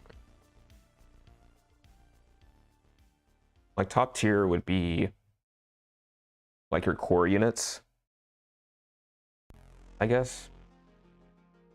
Like units you would bring with you almost all the time. I would say like the usual.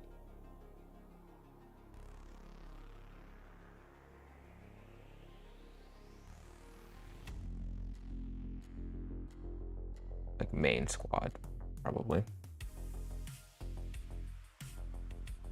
That would be like, I would bring Novio if you want to bring a healer. I would bring EC, I would bring Faust.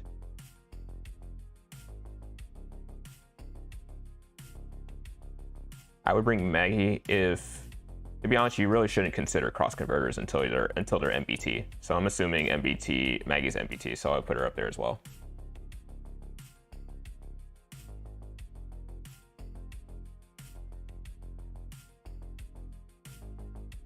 Meta unit. Who are you talking about, Lucky? Hockey? He's definitely not. Oh, maybe like a title. Meta. Thank you. Yeah, that works. Meta. Yeah. Okay, great. Just good. Decent. Do not use. Exactly the title I was talking about.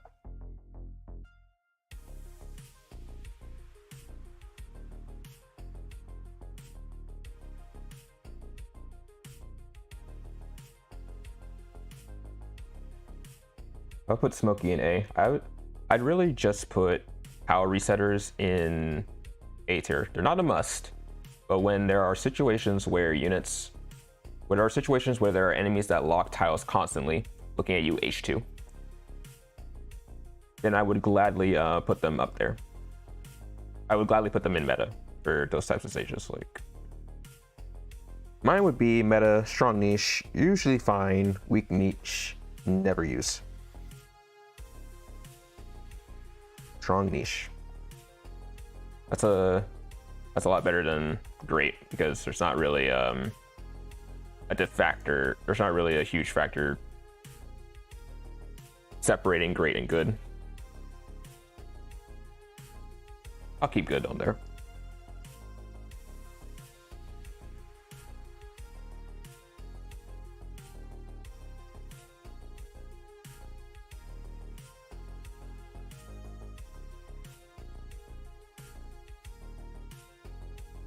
See.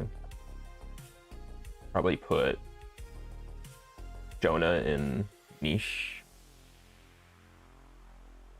The only reason I would do that is if you really need preemptive to get that chain combo reducing going, plus the larger range. And then Giles would most likely be in meta.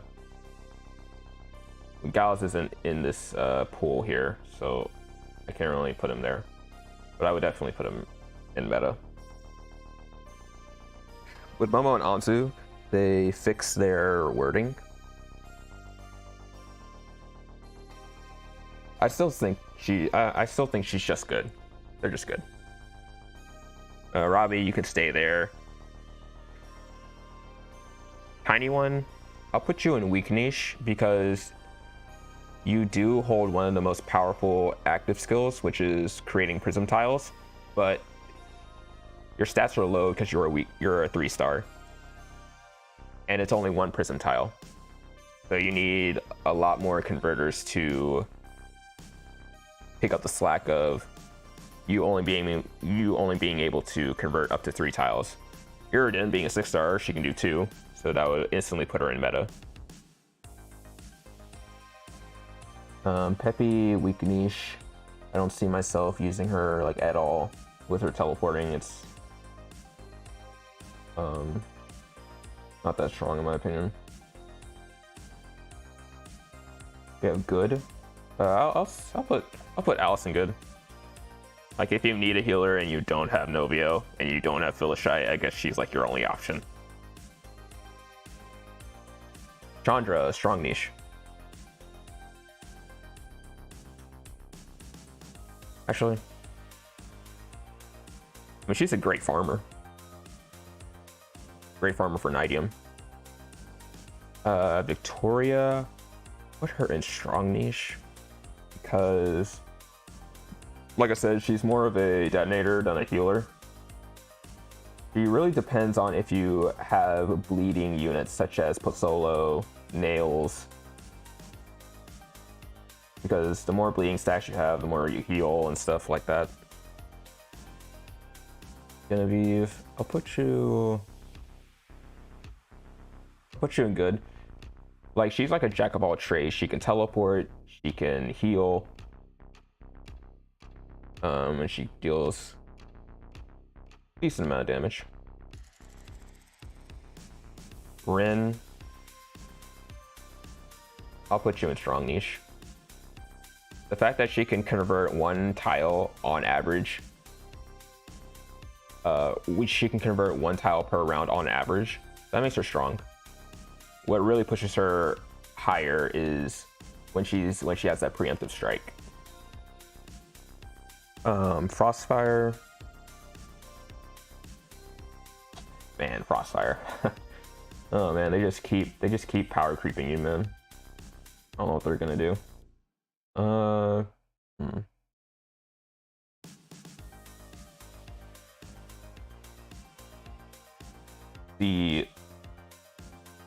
What makes Frostfire really good is that she can spam her active skill.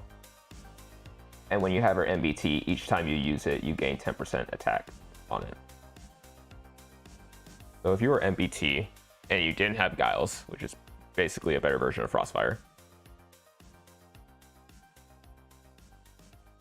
honestly, I'll put her in good. I don't know, I might be sleeping on her. Nails. Strong niche. I'll put him strong niche. Put you. Yeah. Okay. Looks better. Brock is definitely strong niche. Like, I almost always bring him on my secret territory runs just to pull units closer and end the fight faster. Leona, I'll put you in good. You're just a water vice, basically. Or you're just a vice for fire. And vice is quite good. But it is, you are at the mercy of tile RNG when you're using her active skill. So you have to bring converters to make her stand out. She also applies the burn effects as well, which is nice.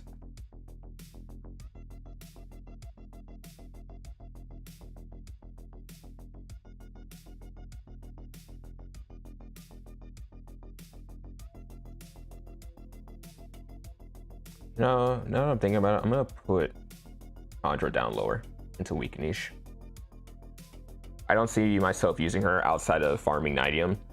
So at least she has a purpose. So she's not going into do not use, but she'll be in the weak niche. Barbara. She has a global stun, which is very useful.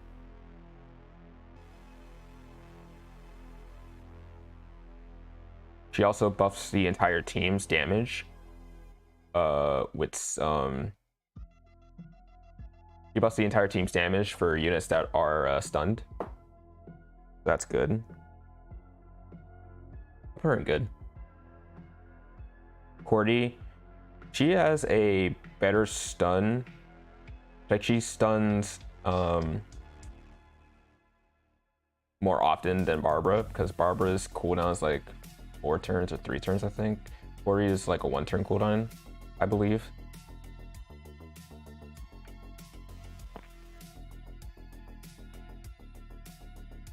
And then I would put Oru.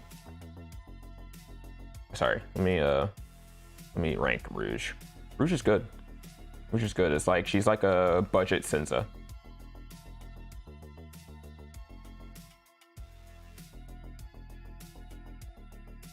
Then Oru. It's hard ranking units that you don't have.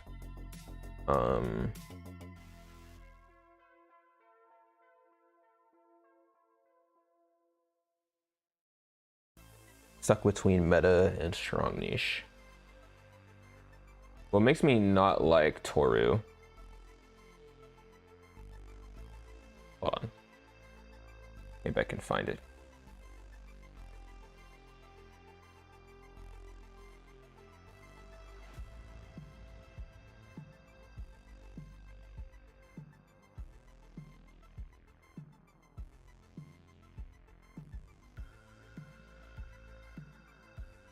Her active skill. Her active skill knocks back enemies. This part I absolutely despise. Now it's great if you're facing units that can't be displaced. But the units that can't be displaced are usually bosses, and you wouldn't bring a sniper to a boss fight. To bosses that have that take up more than 1 tile, you know. She is a splash caster. She's a splash caster. I'm playing too much Arknights. She is a splash sniper, so that does alleviate the problem with snipers being only used for single tile bosses. So I would probably, I'll keep her in a very strong niche. Very strong niche.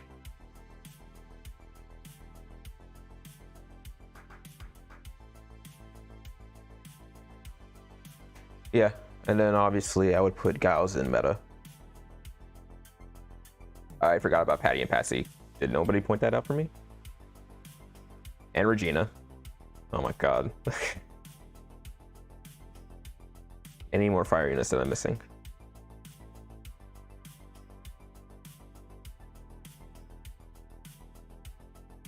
Benny and Kuro.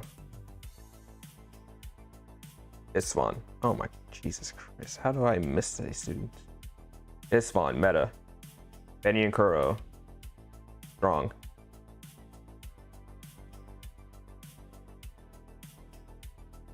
You know, strong niche is kind of not making me feel good. I'll put her in strong.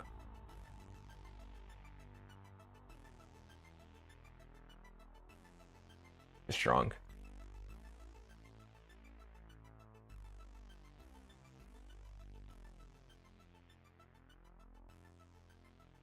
And just put that in niche. There we go. That's my list.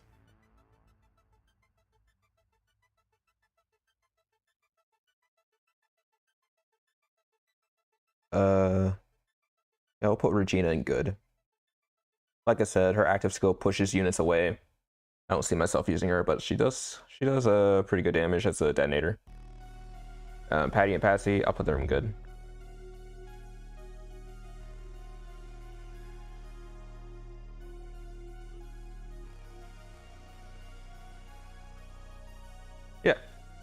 Yeah, I think this is good.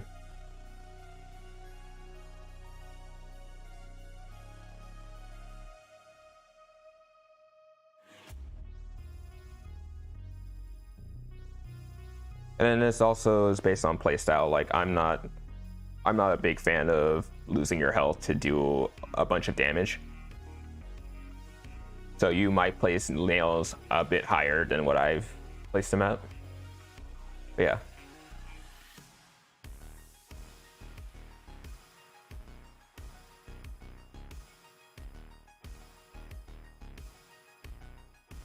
Yeah, I think that's fine. All right, let's see. Let's make a list for forest here. Can I just clear out this row? I'll probably just delete it and then come back.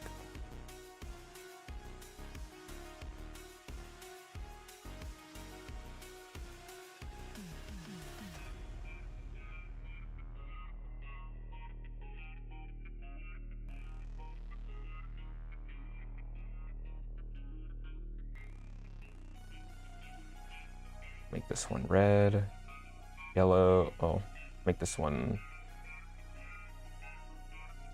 orange. That one yellow.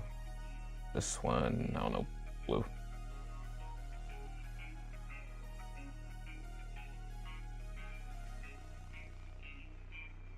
Meta, strong, good.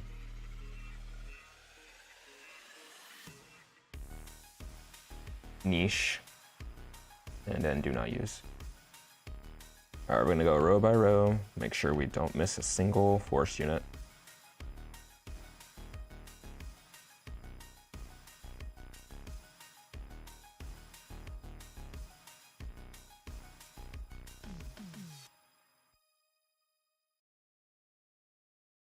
While we're doing this, let me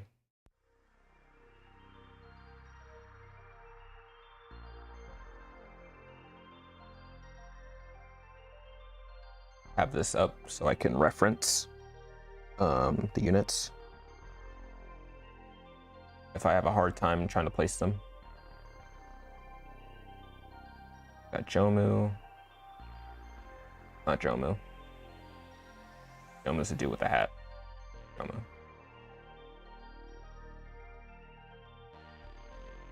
Got Pact, Skuda, Arya, Robin, Ari, Nicholas, Louise, Megard,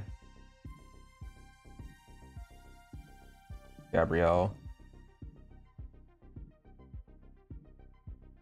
Dawn, Mythos, Hero, Solo, Beryl, Roxel, Eddie, Paloma, Lola, Lukoa, Savon, Yao. Got all of them? You got all of them. Okay. So, Dawn, or Dove, do not use. Jomu, do not use. Ophina, do not use. This Force 3-star sniper that people keep posting about in the Reddit, don't use. Clover, don't use. Sova, niche. You can break tiles and you can fly to the other, and you can teleport to the other end of the map. Wendy, niche. Uriah. He's your only healer. You don't always have to bring a healer though. I'll put her in strong. Lester, good. Am I underestimating poison units? Hold on. I might be.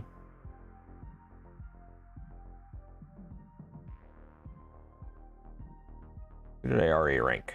I ranked Dove. Ranked Jomu. Ophina. Leia, Silva.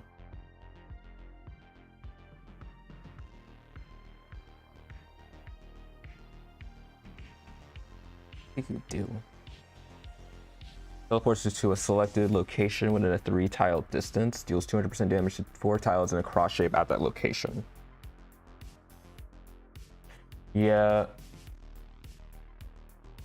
And it's on a 2-round cooldown. Hold on. He's a 3-star, so he should be MBT. Preemptive, 2 rounds. I mean, it's a 3-star. Are you really going to use a 3-star? I mean, I think the only 3-star worth using is like Uname. And that's her Thunder. She spawns health packs and whatever random stuff she can throw on the map. What does Jomu do? Jomu does something with poison, right? Is he not doing anything with poison related? Oh, he has the Chandra, and he has a Chandra effect where if you kill somebody with your active skill, you get to use it again.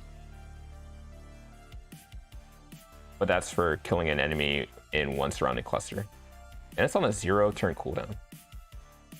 So I guess you can keep spamming this. Interesting. I did not know that. Ofina, you swap tiles. You swap elements between any 2 tiles. Any forest tile is converted to an enhanced tile. Oh. Interesting. And you're a sniper. Or you're a converter, but you have a sniper like chain. Interesting.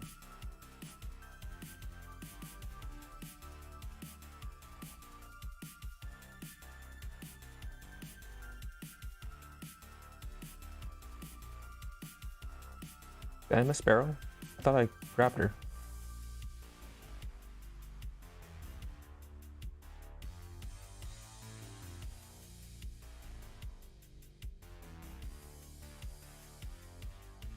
Huh.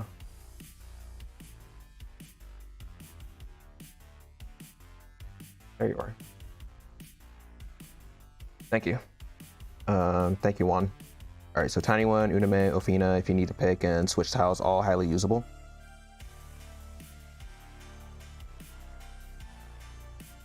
Right.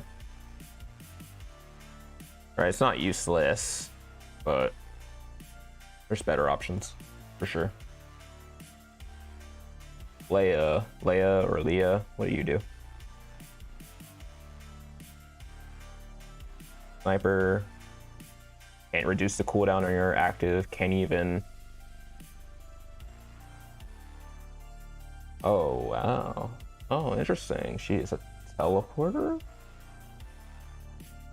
Records the current location. The unit returns to the recorded location after casting an Aurorian chain combo or moving.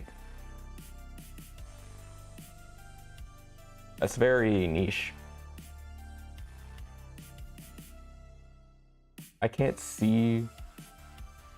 see you using somebody like Leia over Wendy though, because Wendy can record her location and you're not forced to move back if you don't want to after using your active skill. I can't see you using this person over Wendy. Still,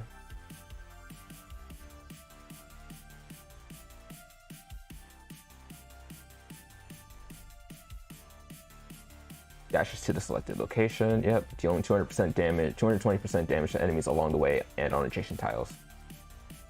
Yeah.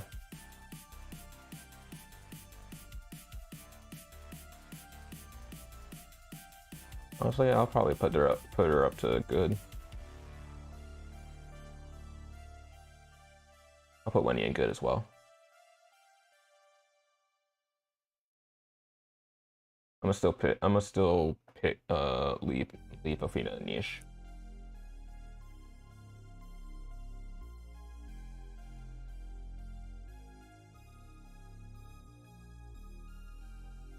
What does Clover do? Clover.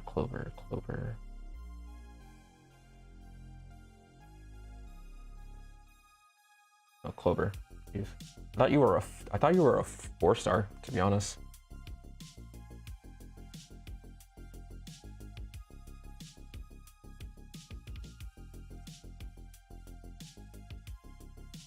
Deals 200% damage to cross-shape area in a maximum range. Doubles the stacks of poison if the target has already been poisoned. Once the target is inflicted the maximum 5 stacks of poison, active skill deals 50% more damage to that target.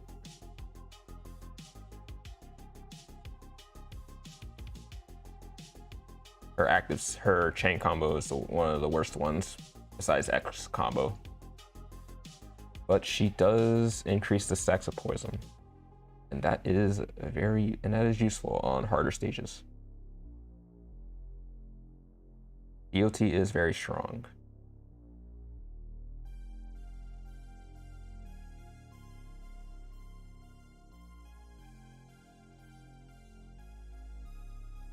I'll put her in good for now. Let's see where the rest of this goes. The Jola. What do you do, my man?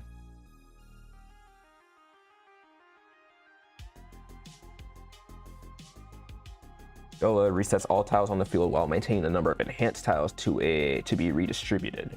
Green tiles have an increased chance of generating enhanced tiles.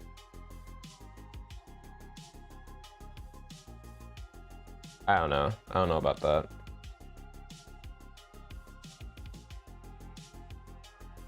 You're a tile resetter, right? So you'll be able to remove locked tiles, and that's good. That's useful. But you have no... And it's a global reset, right? So I guess that's fine. But you don't have a chance to generate green tiles, only just putting enhanced tiles on green tiles that are already on the field. So I would put niche. Yes, enhanced tiles are good, but it doesn't matter if the rest of your team can't take advantage of them.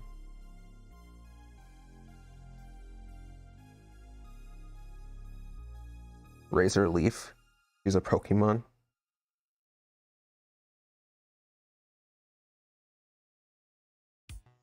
Am I missing something?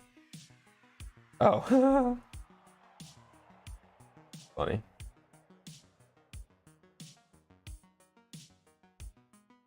OD, strong. Act, meta. Skuda. What does Kasuda do? That's like one of the 5 stars I never paid attention to.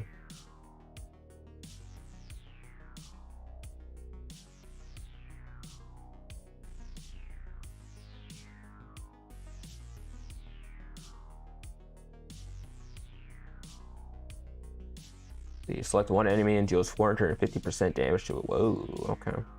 That's like a higher damage multiplier than the newest unit so far.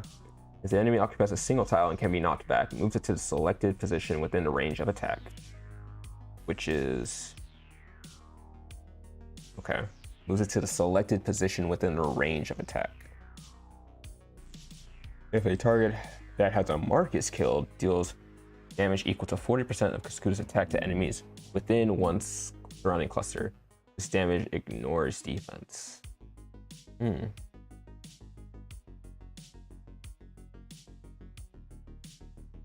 Three surrounding clusters on a 5 chain? Oh no, it's damage to 3 enemies within 3 surrounding clusters. So she's a sniper. It says right there she's a sniper. 4 enemies. All enemies within 3 surrounding clusters. Wow. Skuda yeets you and can set up beatdowns.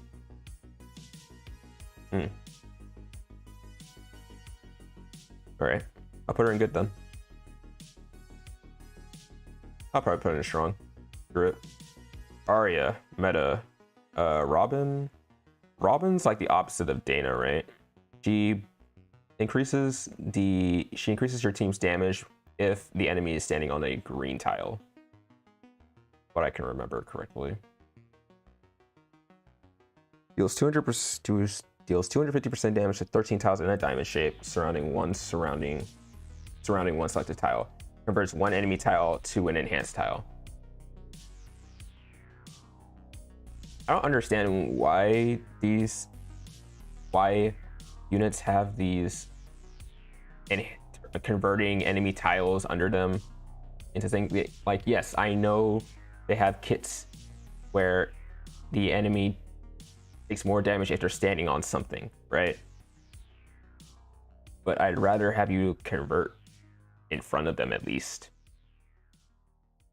16 tile radius shape, 2 surrounding cluster. That's a really good chain combo. 175% damage as well. 175% damage. That's as much as Azure, right? Doesn't Azure have 175%?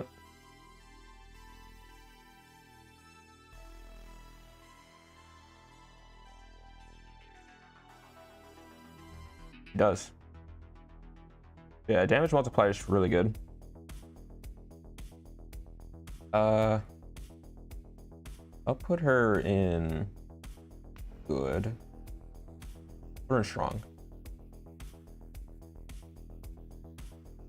Like with meta is the units I would always bring with me.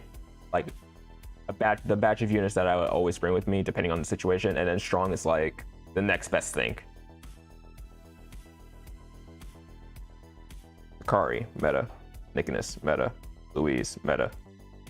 Meagard, meta. Dawn. Dawn is... Let me take out some of these tabs here.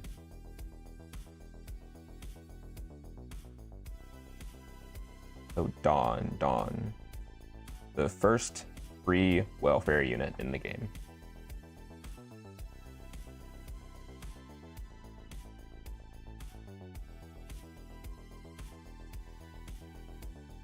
Very large chain combo. Yeah, has a very large range on her chain combo, even off of the first tier, which is a 3 chain. 3 surrounding clusters, 3 surrounding clusters. So you'll always get 3 surrounding clusters. Some are synergized, like Uriel burning baddies on red and Barbara stuns enemies on red, etc. Not sure if there's much force synergy with enemies on green though. Right. Besides like Dana, I guess. About it. Not Dana, Robin. He deals 200% damage to all enemies. If the number of enemies hit is 2 or less, the skill will be cast one more time this round. Yeah, I'll put her in good.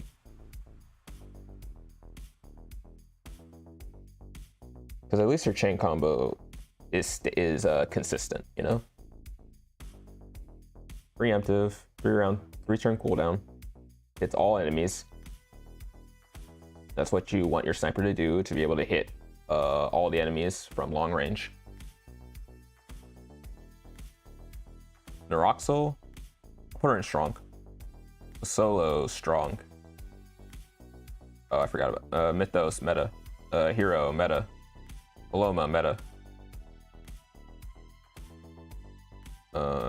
Lola. Eddie. If it's MBT, definitely meta. But I feel like she should be in strong.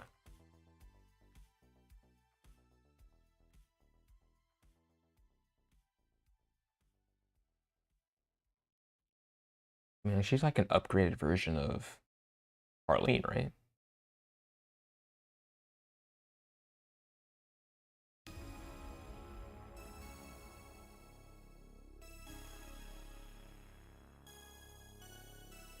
Teleports to a selected location, deals 250% damage to one column, knocks back enemies, converts tiles in the area to green. Chain combo deals 110% damage to 12 tiles in a diamond shape, and an additional 16% damage to one surrounding cluster. Okay. Low multiplier on her chain combo. Her equipment increases her attack to 120%. Pompey's attack is equal to 120% of Eddie's attack. So you're dealing 20% more damage on your active skill and chain combos at all times.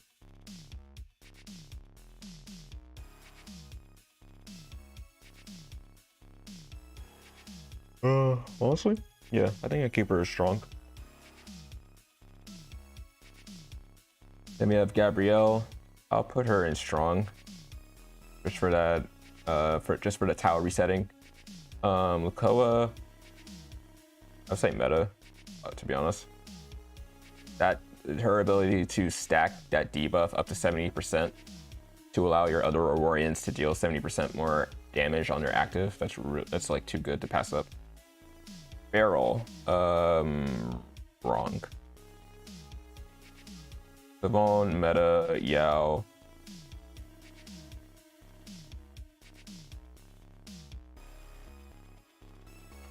I really hate the captain switching mechanic, to be honest. It's like really, really tempting me to put her in strong.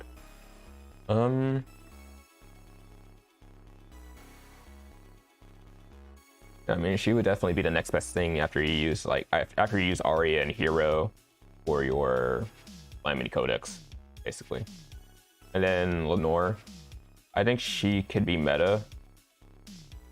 Actually, I'd probably put her in strong because Arya and Hero can basically pull out the same output.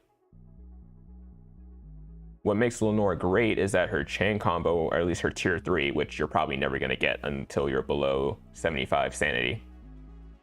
Or 0 if you make it there and don't die. It's very good because I think she's the only person that can fully hit every tile on a 9 tile boss.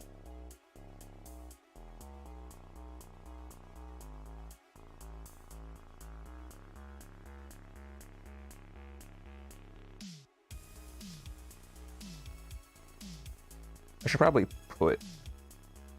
put Lester higher, shouldn't I?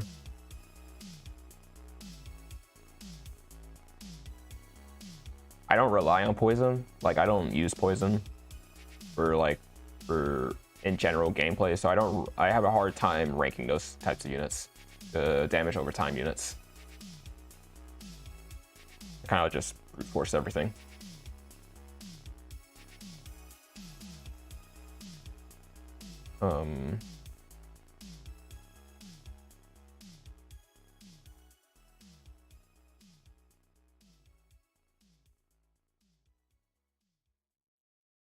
Scooter and Robin are a bit high.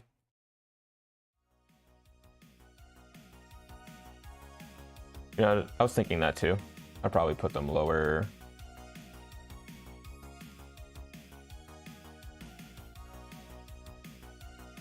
Yeah, I'm gonna keep Ophina down there. That's fine. Because again, you only have 5 slots, right? And I can't be giving up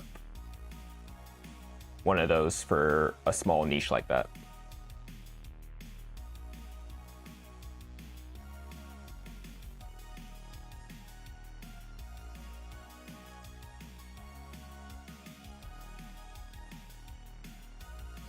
I think this is fine. Maybe Yao can be a little bit higher, like low meta.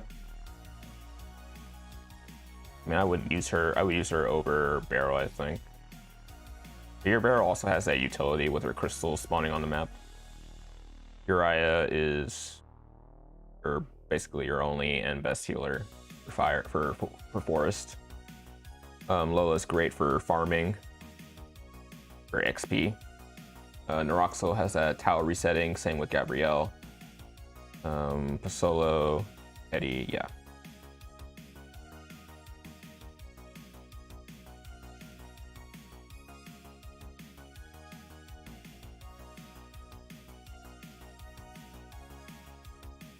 All right. Make another one for... I can just clear row images. Nice. That makes it a lot easier.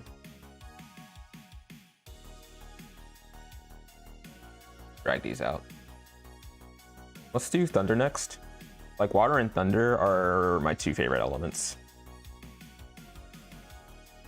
Thunder, because I think they just look the coolest. All right, Ume, Kafka, Rabi, Keaton, Amy, Angel. Why'd I call her Amy? Vivian, Dana, Nadine,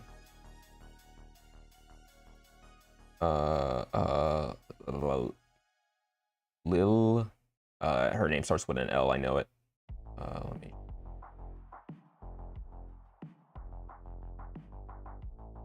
Lilium. I was thinking William, but Lil, no? Okay. Aho. Aho is like a global teleporter, right? Anza, Tau Resetter, Nemesis, Cross Converter. That's a nuker. Beverly, Tile Converter. Mia, Global Sniper. Warts, Global Sniper. Michael, pretty much the best detonator in Thunder. Has a teleport, has a global teleport as well. Bronru, Tile Converter. Iridan, best converter in the game if she's MBT. Requiem, probably my favorite unit in Thunder. Bonacci, the second free welfare unit. Eve, Revi.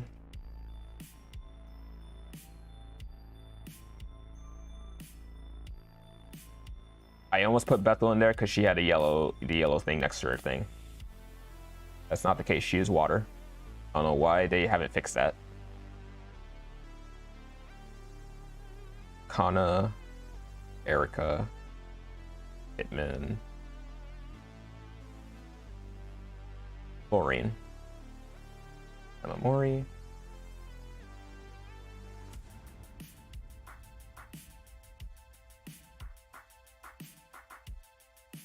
Roy. Roy is our boy. Or mommy. Hitman. Wait, what? Wait, what? Why are there... Hello? Okay. Weird. Wrath, I forgot about you.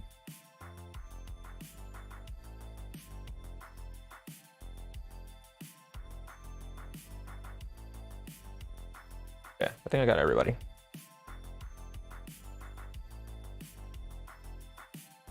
Okay, let's look at the 3 stars here.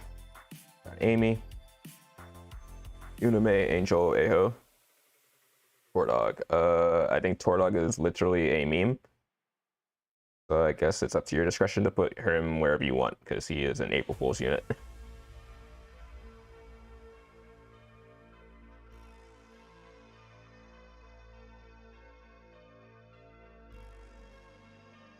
So we got Amy here. She already comes with preemptive on her 2 round. Places the banner on a 1 selected tile. The closer Amy is on the tile, the higher her defense increases up to 100%. So she can get double her defense when she's literally right next to her banner. The banner disappears when touched by an enemy.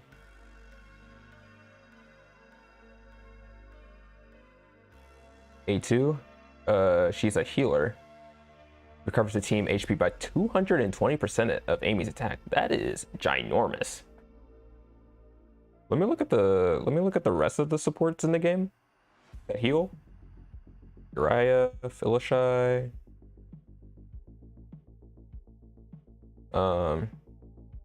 Alice, Novio.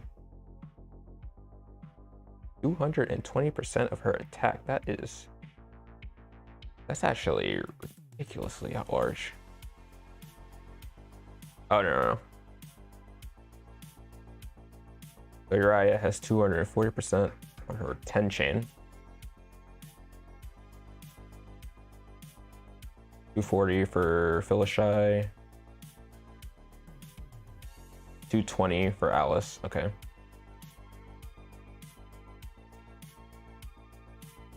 $180 for Novio. But he also heals every time you're under 100% and you attack with him. I guess that makes up with it. Okay. Okay, maybe she wasn't as high as I thought. But that's nice for a 3-star. A 3-star healer. That's really good. I'm gonna put her in good, honestly. Uname, good. Kafka, strong. Robbie.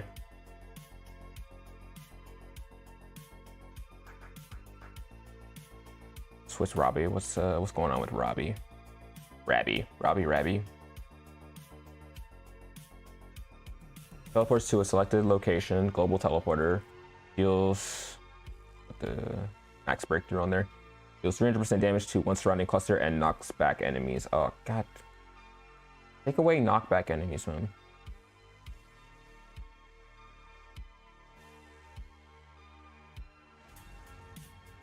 Like, why would I teleport? If I wanted to teleport, why would I want to knock back the enemy if I'm trying to get closer to it? Right? It goes against what you're trying to do with the teleporting. Unless you're trying to just run away, sure.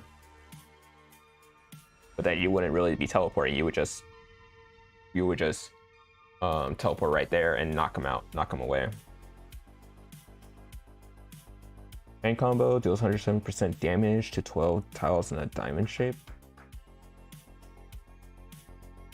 Diamond shape isn't terrible, but it's not the best. He has a global teleporter on a 3-round cooldown. It's the same cooldown as Phyllis Shy, right? 3-round cooldown.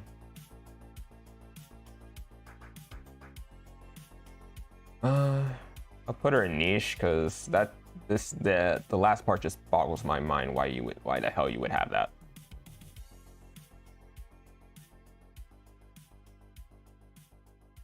Keating is one of those units that I wish had preemptive. I really wish she had preemptive. But I'll put her in good. Eridan? No, she's right there. She's right here.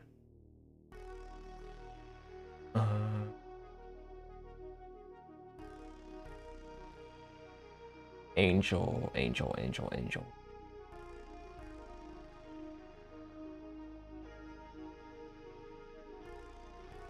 one of the free-to-play units that you're actually given in game. Summons 12 lightning strikes, each dealing 180% damage to a random 2x2 area on the field. I mean, 2x2.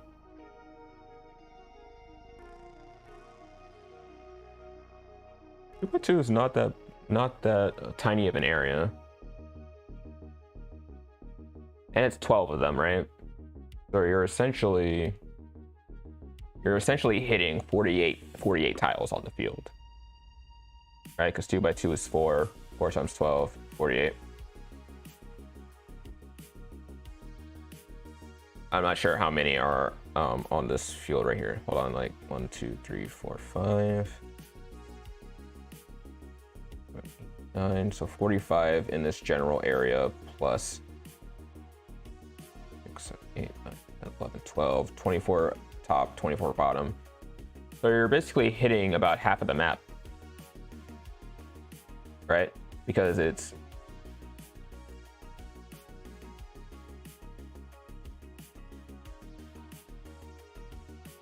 $45 plus 48.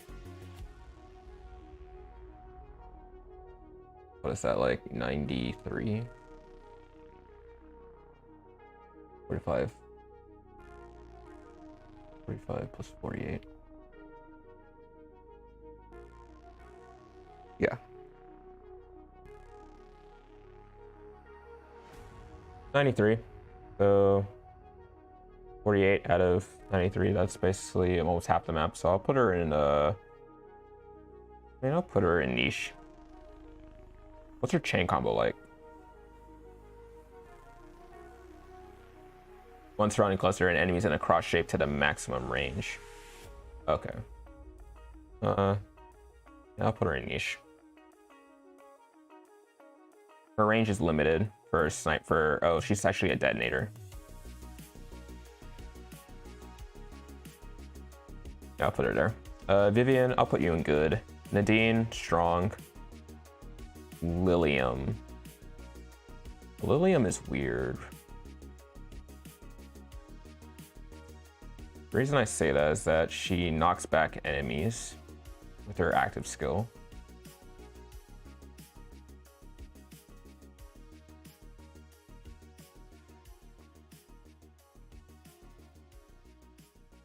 A3, ET4. Select one tile, deals 220% damage to one surrounding cluster and knocks back enemies, as well as decreasing their defense in proportion to the percent of the damage dealt for 2 rounds. So she also reduces their defense. Deals 170% damage to 12 tiles in a cross shape. Her chain combo sucks. What's her equipment like? Her equipment, active skills have a 90% chance to decrease enemies' movement range by 50%. I can see her being useful in like survival discs, where you have to just survive rounds. Reduce the enemy's movement. Pushing enemies back, I always think is a con, to be honest. But she also decreases their defense. So if you're facing somebody that can't be displaced, this would be great because you can reduce their defense for the next 2 rounds. I mean, that would synergize well with your DPS units.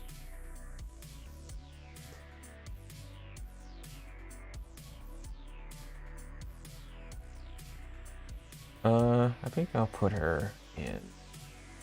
Put her in good for now. I might put her lower.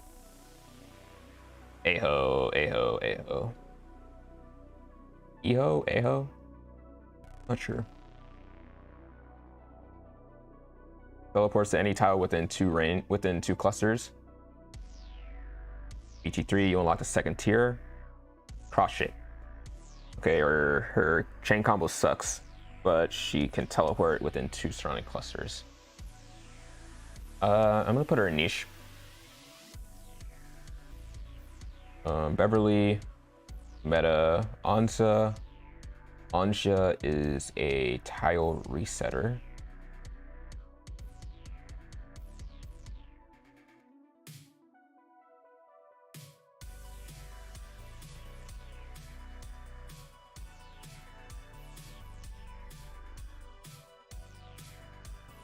So she deals 200% damage to 2 surrounding clusters and resets all non-yellow tiles within the area of attack. There's a small chance to generate yellow tiles. Now that's the part I like. For tile resetters, when they have this part, that makes them really good. Now she deals 160% damage to enemies within 3 surrounding clusters. That's a really large range. 50% damage to those in the outermost cluster. So she does about half of her damage when they're on the outer edge, but does 160%. So what's that, 80% on the outer edge, 160% when you're closer to the middle or within 2 clusters. That's actually good. Not bad. Preemptive, 2-round cooldown, small chance to generate yellow tiles. That's really good. I'll put her in good.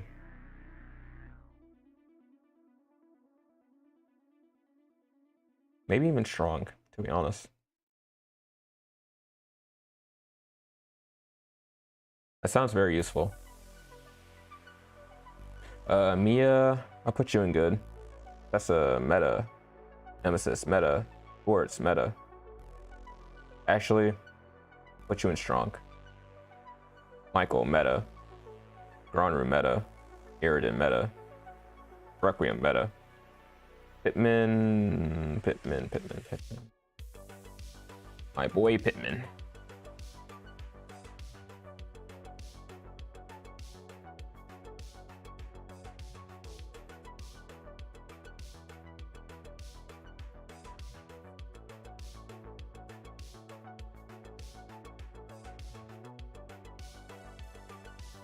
Another welfare unit. So she synergizes well. He synergizes well with Tessa because his cooldown is very low. So you can build up your Tessa stacks as much as possible. His chain combo is a radial shape. Attacks in any one selected direction, dealing 160% damage to all enemies in this direction and knocking them back. For every 1 tile enemies are knocked back, final damage increases by 5%. If your active skill was ready in the previous round, the final damage this round increases by 60%. And then here's equipment. You can, when attacked, gains 1 stack of battle mark, can stack up to 15 times. Each battle mark stacks increases attack by 2.5%.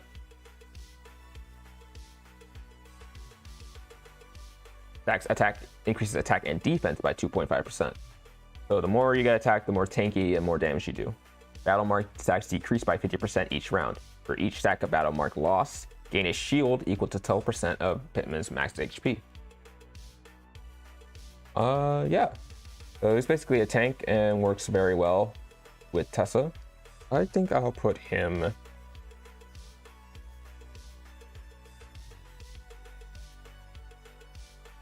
Put him strong.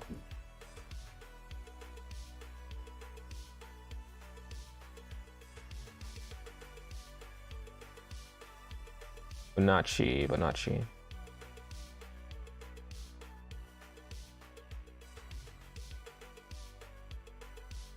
Another welfare unit.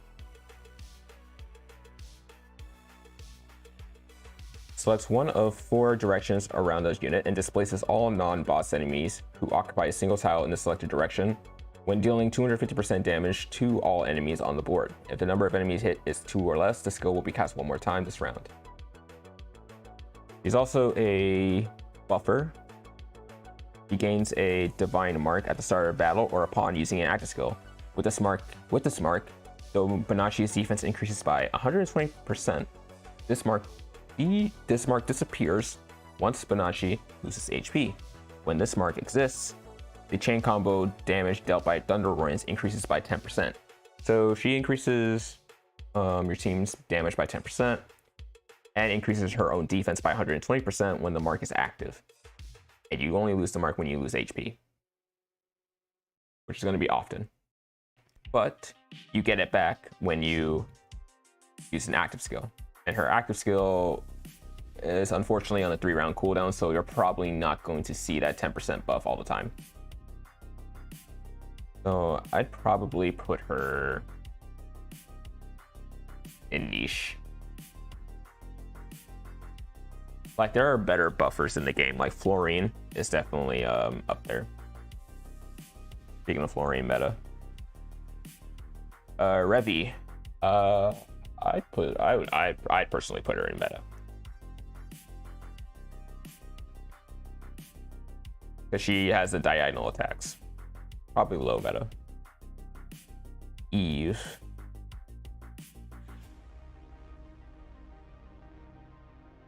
I put her in strong. Hachi and Jin, strong. Kana. I'll put her in strong. I think she's the best sniper for Thunder currently, but she was a limited exclusive collab unit, so most people don't have her. Erica, she's a tile resetter. I'll put her in strong just for that. Amamori, strong. Roy, meta.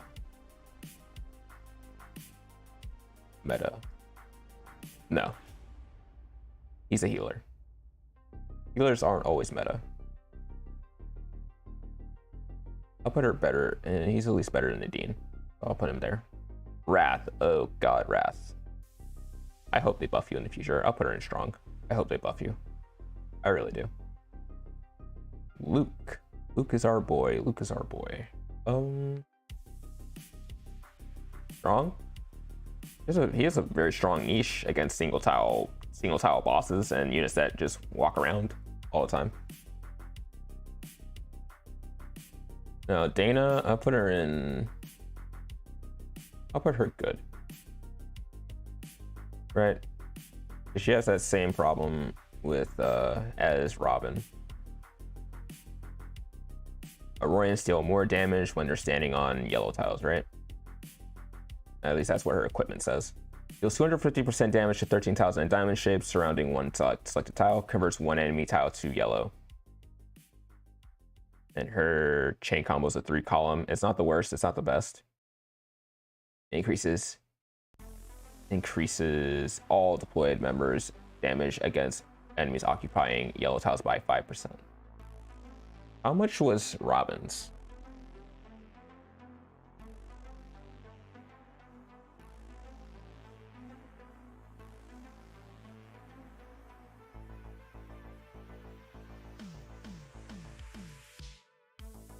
$5%.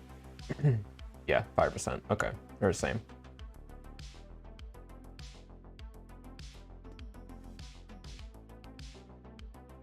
I think all these units are pretty useful.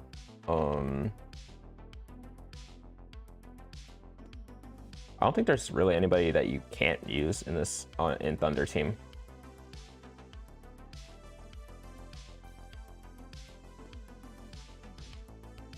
Probably put Liam lower. Because you're only reducing, you can only reduce the enemy's defense when you use your active skill. Did I rank Uname?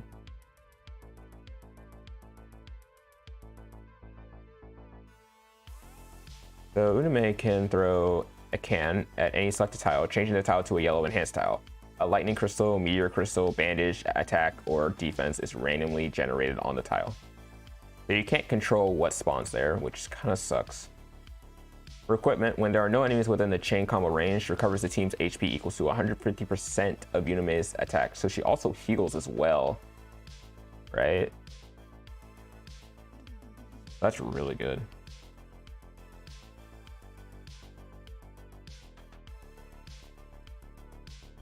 We put her up higher.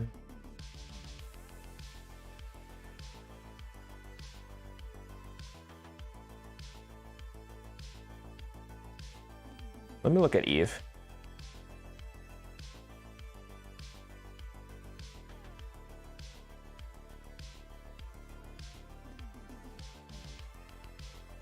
I don't know why my screen got all white for a second. Okay, so she deals 50% damage 25 times to the nearest enemy within 3 surrounding clusters, increasing damage by 1% each time. Reselects the target after eliminating an enemy. When the skill ends, stuns the last target attacked.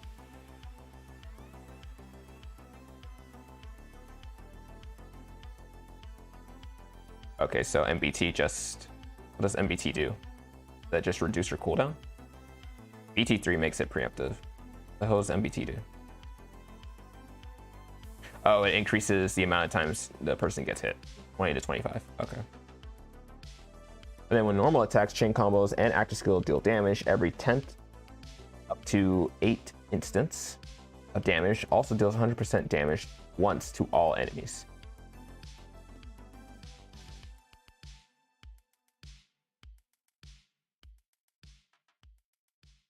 But through gameplay, I feel like she doesn't do as much damage as Revi or Requiem. I think I'll put her in strong. I'll keep her in strong.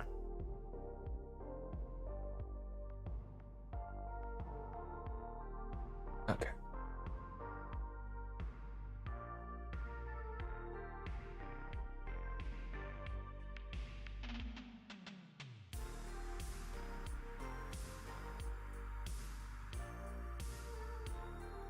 I mean, what do you guys think?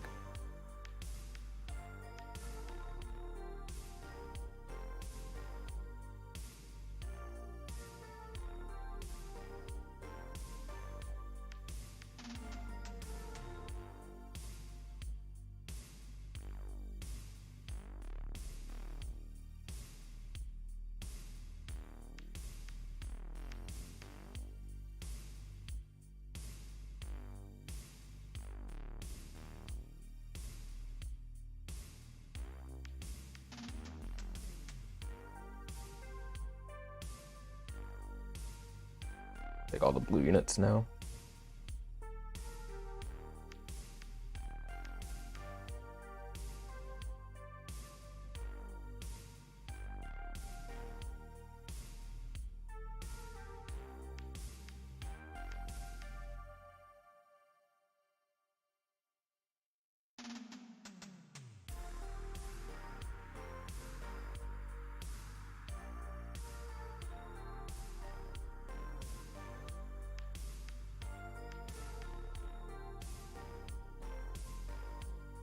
I'm new, so I would need to reference this tier list as my guide.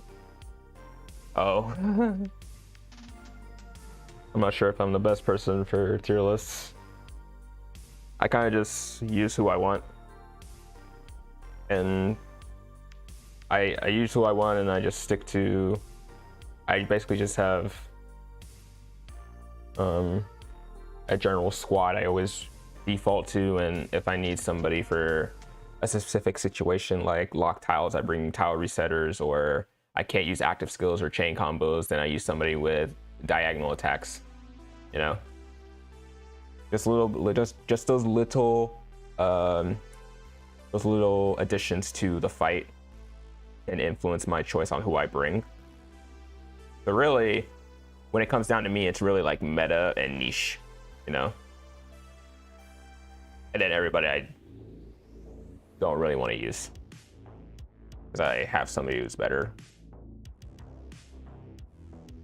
Okay, we got Vice, we got Barton, Constantine. I almost forgot his name. Hydrad. Fucking.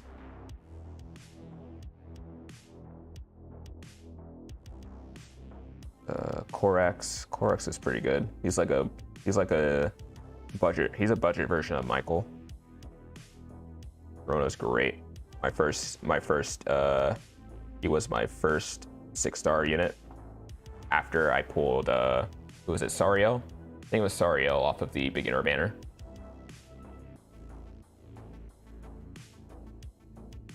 Connolly. Everyone seems to play like that in every game. Everyone wants to get all the meta units. Okay.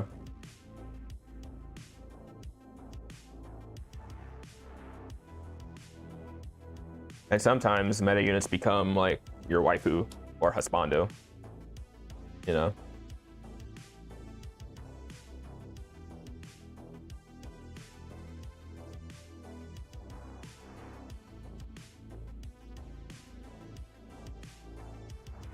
Like I know in Arknights, people love Sarah and she's meta.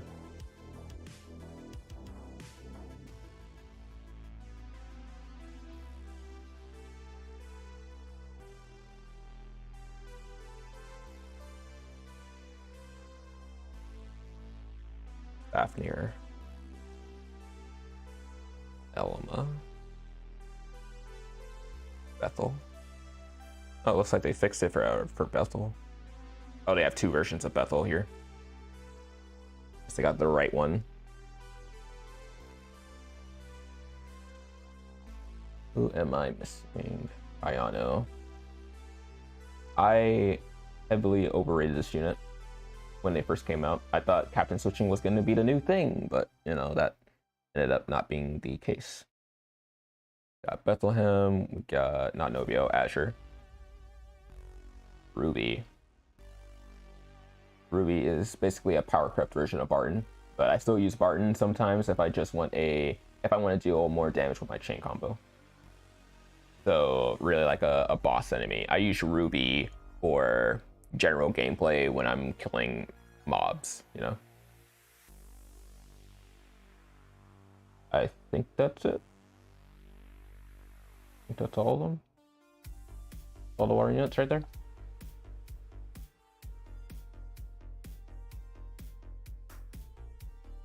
All right, let's begin. Let's take care of the 3 stars here. First up, we got White Dwarf.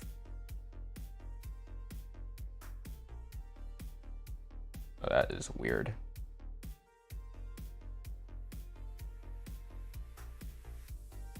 All right, cool. White Dwarf, 2-round cooldown, preemptive. Deals 250% damage to enemies in a cross shake to the maximum range, aggroes them to the unit. Oh, I didn't know he had an aggro. Okay, that might have bumped him up a little bit on my list. Or at least I'm going to try him out now. For every 1 tile aggroed, the enemy takes 10% more final damage. Oh. I might start using him on my secret territory runs just for that. Just to aggro enemies. Damage to 8 tiles in a cross shape. Brock has the same effect where he aggroes enemies, meaning they pull the enemies closer to you. Oh, all his equipment only increases his active skill damage by 50%. Okay, that's not that useful. Like I need more than just damage, you know? I need something utility-wise. Or something that can help the whole team, not just yourself.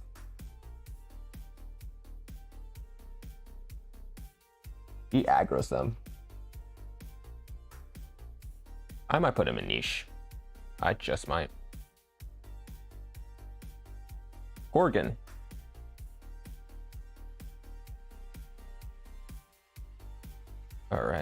Corrigan, what do you do? Deals 210% damage to 16 tiles in a radial shape and knocks back enemies. Knockback enemies suffer 10% reduced defense.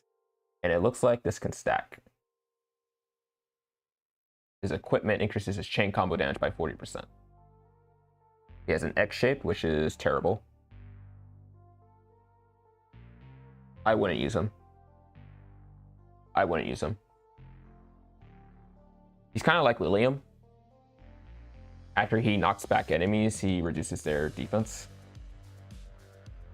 It is on a shorter cooldown, probably because it's a 3-star. He's a 3-star and she's a 4-star.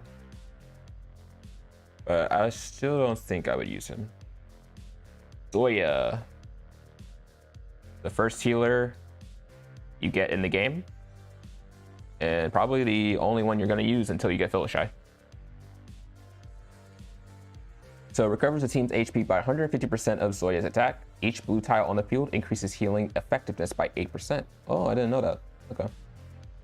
That's quite good, honestly. Increases chain combo healing factor by 40%. Wow. Oh man, she's like all around heal.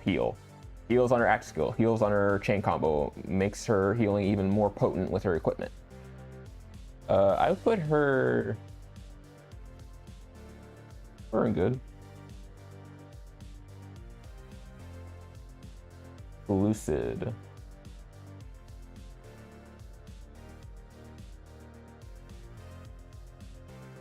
What do you do, my man? 1 turn cooldown already. The 0 turn cooldown deals 200% damage to one surrounding cluster and converts all red tiles. Okay, only red tiles within attack range to other elements. To other elements, not even to you blue? Not even to blue? What are you talking about? There's a 70% chance of increasing chain combo damage by 50%. 70% damage? You're already a 3-star. Just make that guaranteed. What the heck?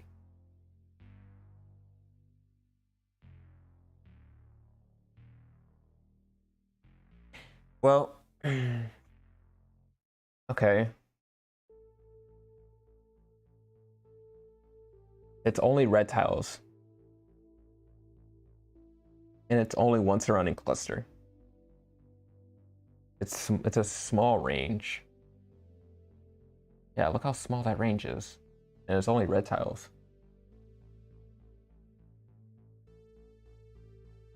Honestly, I would put him in niche. He's useful, right? I just don't think you would use him over some other units. All right, those are all the 3 stars. Let's go through the 4 stars. He does have a very cool design, I'm not gonna lie. Too bad he's a 3-star, so he won't have he doesn't have an A3 art, but yeah. Sweetie. Alright, Sweetie, what do you do? Teleports to any tile within 2 surrounding clusters or any blue tile on the battlefield. Now that's useful. Can cast 1 more time after entering Aurora time. Even more useful. 160% damage to all enemies within 3 tiles. He's a converter, but has a sniper-like active skill or chain combo, and it's all enemies throughout. So that's nice. That's really good. I'd put her in good.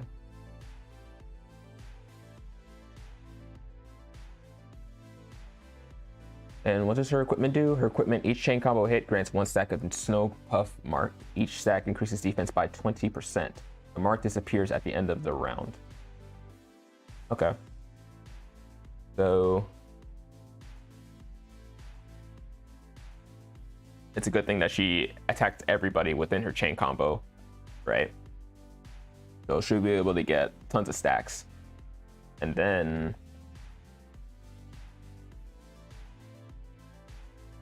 I kind of wish it wasn't stacks. Like, can't we get a unit that gives us a shield?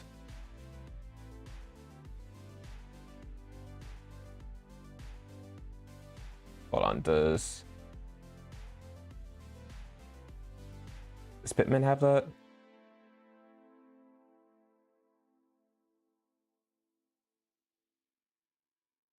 He does have a shield. Okay.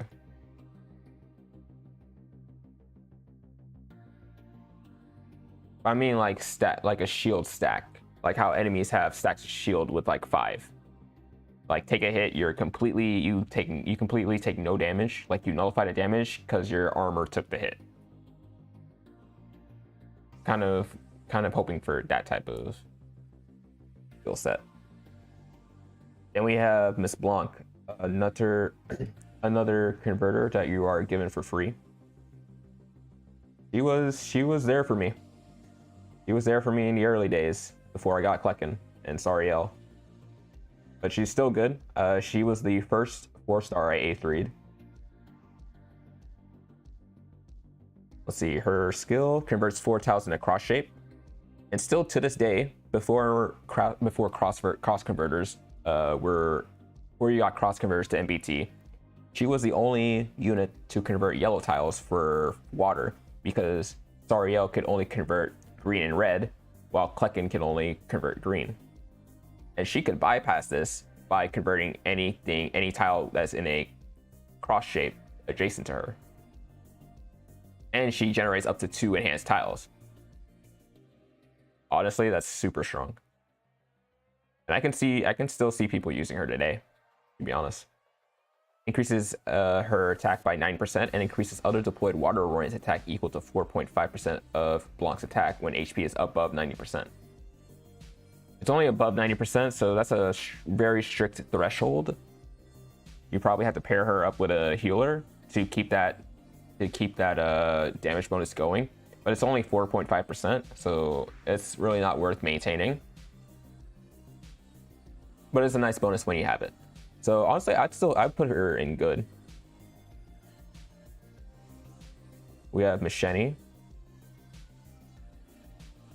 I think she's a tile resetter. Deals 200% damage to all enemies within 2 surrounding clusters and resets all non-blue tiles within the area of attack. There's a small chance to generate blue tiles. Okay, yep. Tile resetter, small chance to generate blue tiles. When under attack by a target with higher HP percentage, it converts 30% of Machete's attack to defense. When Machete deals damage, converts the same percentage of Machete's defense to attack. Okay. This is not really worth mentioning. Basically, she's a tile resetter, resets all non-blue tiles within 2 surrounding clusters, and small chance to generate blue tiles. I would put her in... Where did I put Ansha? I put her in strong. Oh god. I want to put her lower.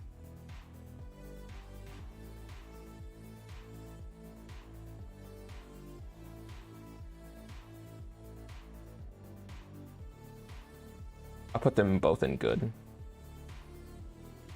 There we go. That feels better. She basically does the same thing. So we have Jane here. Pretty sure Jane is meta. She's basically a nuker. Deals 150% damage to the enemy with the lowest HP percentage. Grants a witness mark. The witness mark is granted whenever Jane uses an active skill. Whenever she uses an active skill.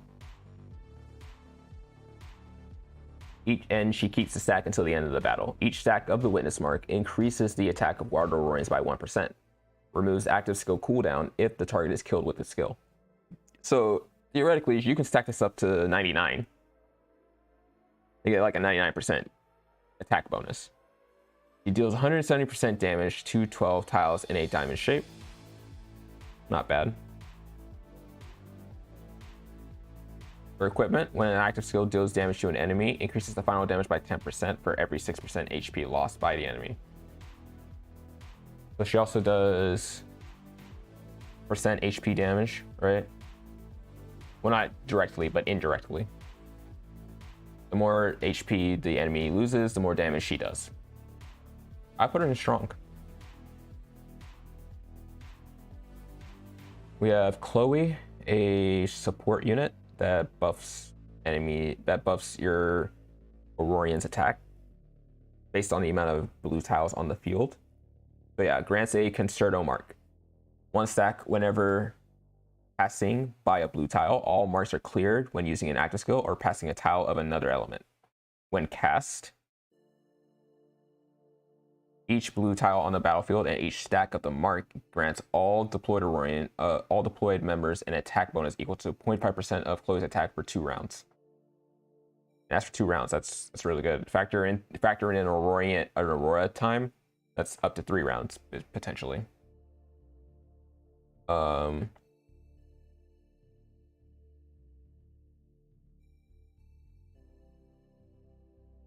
And you can get as many concerto marks as you want as long as you keep walking over blue tiles.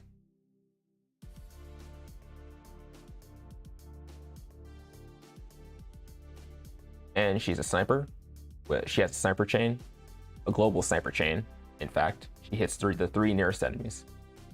For equipment, when using an active skill or a chain combo, reduces the attack and defense of enemies in 2 surrounding clusters of the unit by 5% for 1 round. And she also debuffs. I would put her in... I'll put her in strong. He's often paired with Regal for that when he's in the augmented state, and it's a very good combo. Who we have next? Fafnir. I'm not even gonna review you, dude. Just don't use them. Don't use them. Don't even use them. Constantine.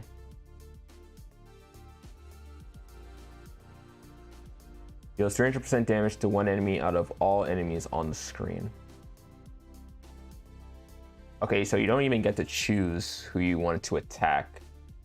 That's interesting. It's weird how they write these active skills, because this time it says on the screen, while others say on the field and whatnot. Hi Mosin, welcome to stream. This is a water tier list.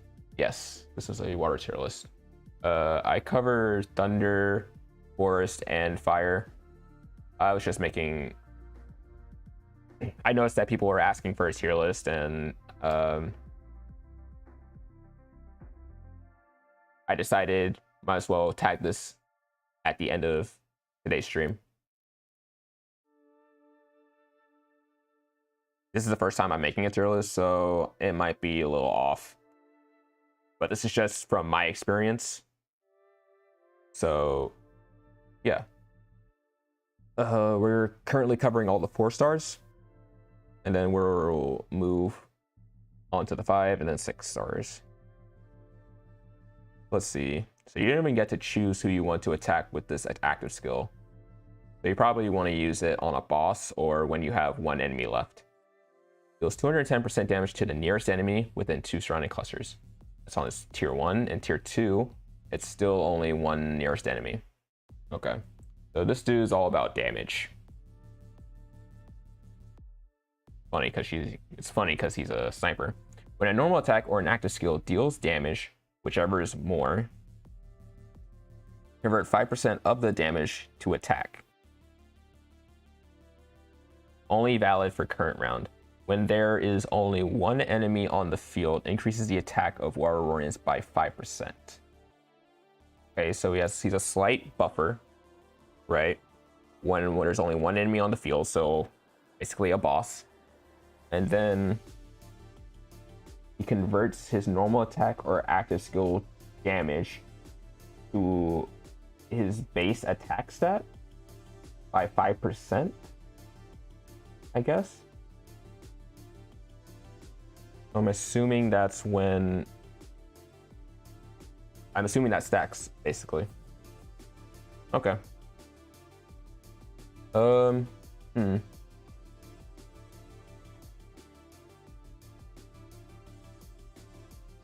I guess I'll put you in good.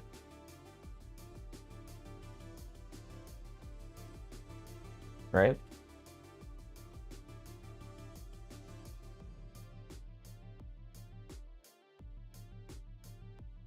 Actually, I'm not sure. I probably put in do not use. You're only hitting one enemy at a time. You can only do 1 enemy.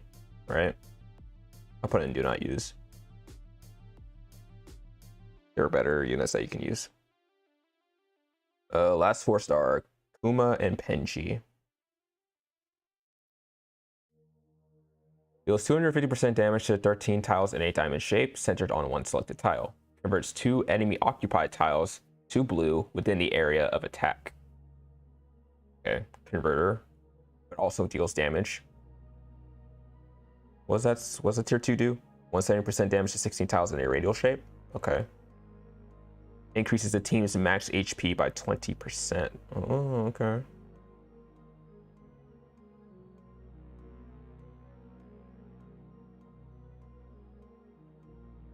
I mean, you know,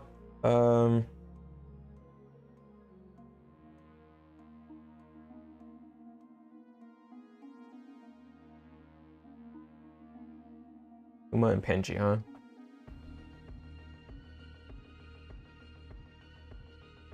Honestly, I don't see a reason to use this good.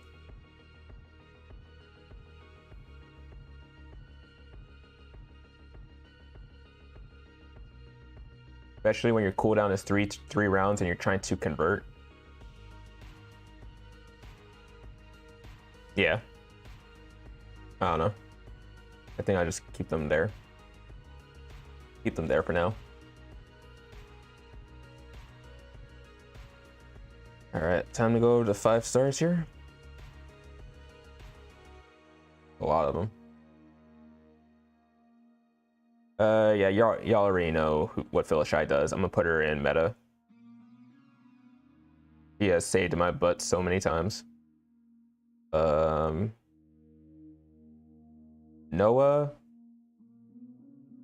Put her in good.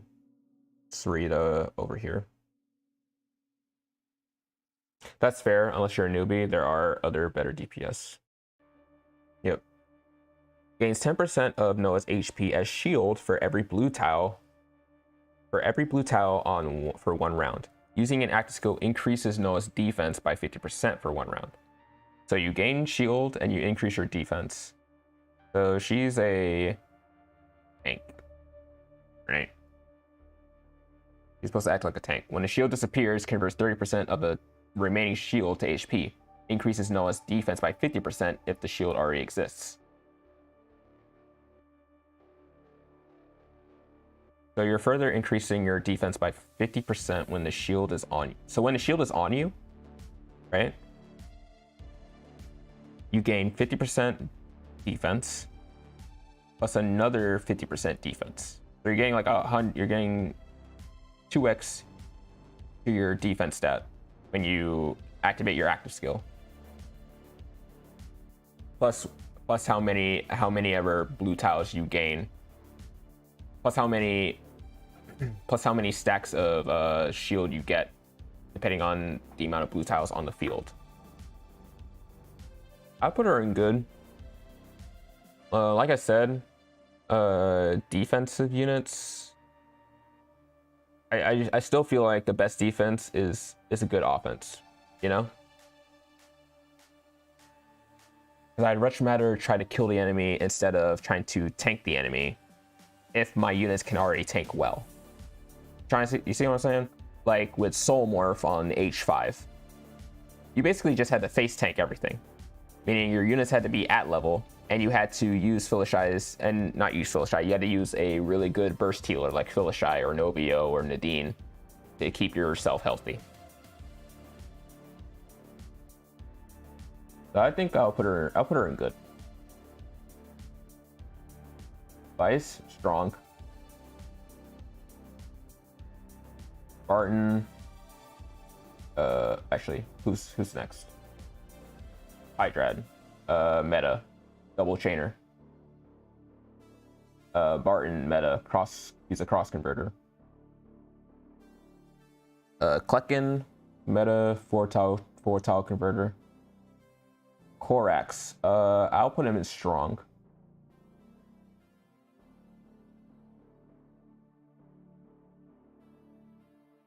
So what Korax does is that he teleports to any location and deals damage to enemies in a rectangle shape between the starting point and the destination. The smaller the rectangle, the higher the damage dealt, up to 600% damage. His chain is 175% to 16 tiles in a radial shape. With his equipment, normal attack combos. Oh, normal attacks become 2 combo attacks that deal 60% basic damage in each hit. Each attack has a 20% chance to deal 50% extra damage. Each combo increases the trigger chance by 0.5% up to 50%. Yeah, definitely strong. Elma. He was one of the Dragon Maid collab units. Selects 1 out of the 4 directions and then selects a direction on either side. Attacking enemies within 90 degrees and dealing 340% damage to enemies in the area. The enemy decreases during the damage decreases during the sweep to a minimum of 40% of the original value. 40%. And her chain combo is a 3 column.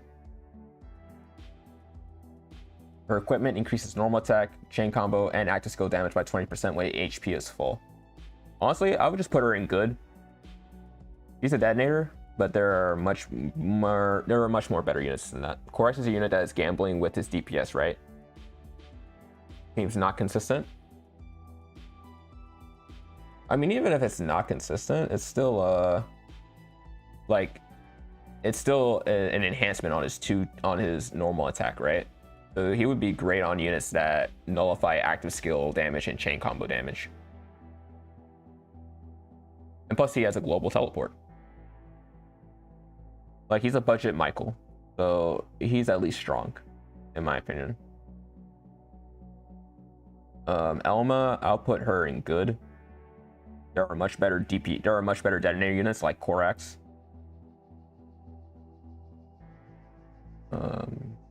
Who else do we have? We have Kayano.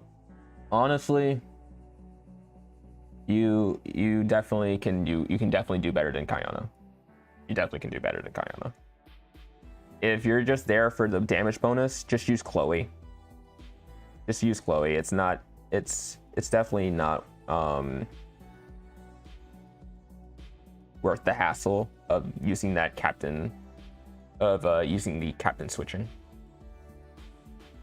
I mean, she can potentially boost the 2 units depending on who retreats and who stays in the captain spot.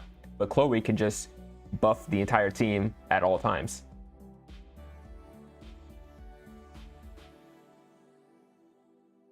Actually, what's Chloe's cooldown? Because it might be constant. Because the buff lasts for 2 rounds. And her active skill is 2 rounds. So you're basically always have that buff on. I would just use Chloe over Kayano any day. Any day.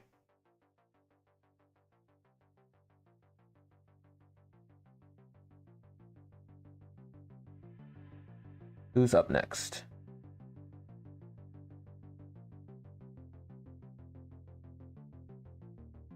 All right, final 5-star, Allura.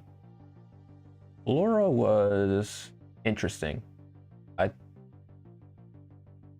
Again, people were comparing her to Vice when she first came out. I think she does more damage than Vice. Deals 200% damage to 17 tiles in a rail shape centered on 1 selected tile. Damage dealt to the center ignores defense. Clears broken tiles effects from the tiles in this span. When Blessing reaches 10 stacks, active skill range becomes the maximum radial shaped span. So she also cleanses broken tiles, which is good. That's actually a very good aspect to her active skill. Deals 165% damage to 2 enemies within 3 surrounding clusters, 170 to 3, 175 to 4. That's really good. She obtains Blessing for each enemy defeated and loses 10% at the start of each wave.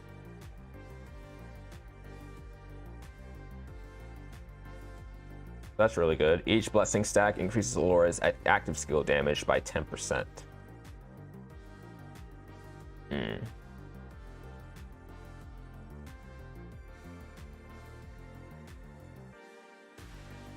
For me personally, I would use her more as clearing out as to clear out broken tiles. So I think I'm gonna put Allura in good. I'll put her in good.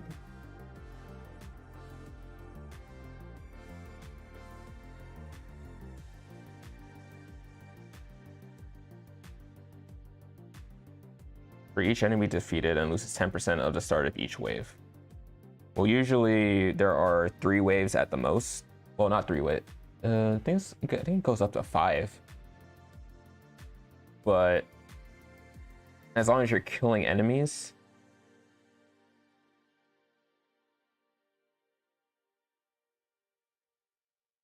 you shouldn't lose that much of the buff. Because each stack grants you 10%, and every time you start a new wave, you lose 10%. So it's like a give and take. But as long as you kill more enemies, as long as you kill more than one enemy, you should always have that 10% damage bonus on your active skill.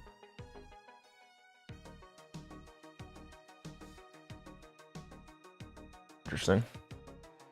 Okay. Those are the 5 stars, right? 6 stars.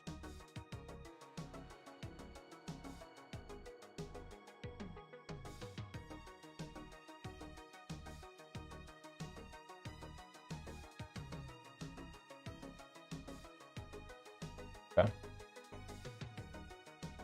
Arlene, I would put her in strong. If she's MBT, she's definitely meta. That MBT, she gets preemptive. And preemptive allows her to teleport to a selected location, deal 300% damage to one column, knocks back enemies, and converts all the tiles in the range of attack to blue. Carly and Hetty are basically the same character, just for one's for blue and one's for green. What separates Carleen from Hetty, though, is that she gains Pierce, right? Carleen gains 0.5% attack per every 1 water tile she moves into or over for the round, up to 10%. The effect doubles for an active skill. Her normal attack gains Pierce on a water tile and deal 40% damage to targets 1 tile behind the enemy.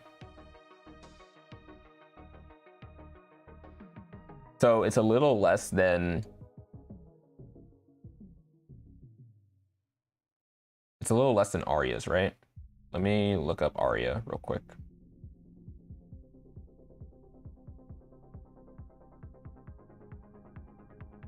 When she gains Pierce on her equipment, right?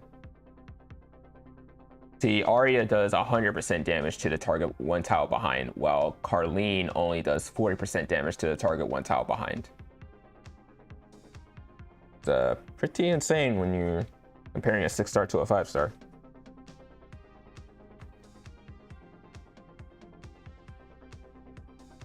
Where did I put Hetty on? Put Hetty in strong.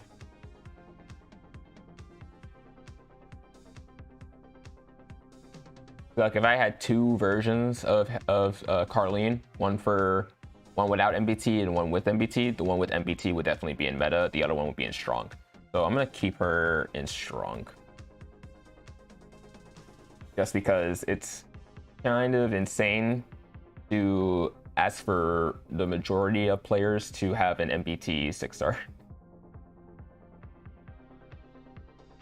Who's next? We have Sharona. Sharona, meta. I might be biased because she was my first. But I mean, look at this. She has a global teleport. The only thing wrong about her is her chain combo. That's literally it. That's literally it. Teleports to a selected location, deals 300% damage to 2 surrounding clusters, and applies 2 stacks of Dragon Tooth marks. Applies the maximum stacks of Dragon Tooth marks to enemies within the area upon killing an enemy. And if you kill it, so if you kill an enemy within the active skill, it applies the maximum stacks of Dragon Tooth marks to the rest of the enemies. And what that Dragon stack does is that it increases Sharona's active skill damage and final chain combo damage by 5% for each stack. And you can also apply the stack using her normal attack up to 6 times. Yeah, she's great. She's awesome. Connolly, ooh, lordy, lordy. 400% damage to all enemies on the screen. That sounds right. That sounds great, right? Look at that cooldown. 4 turns. Look at that cooldown. 4 turns. No way to reduce that. Oh, sorry. 5 turns. 5 turns if you don't have BT3. And then MBT, you get all enemies. But BT3 is only 3 surrounding clusters. Oh my god, dude. Each deals 165% damage to 4 enemies within 3 surrounding clusters, plus 5% damage to her chain combo per mark on a target. And this mark is called the Shiver mark. You gain 1 stack when using a chain combo up to 5 stacks. Each stack increases active skill damage by 20%. Using active skill inflicts fright on a number of enemies equivalent to the number of stacks for 1 round. Activating the active skill does not clear stacks. So yeah, she doesn't lose stacks when she doesn't lose stacks to her damage bonus. That's good. But another thing bad about her is the fright mechanic. The fright mechanic as a whole is terrible. If it was more akin to stun or blind, like the enemies can't move, instead of the enemies running away from you, that would give her extra points. But for now, I think I'm just gonna put her in strong.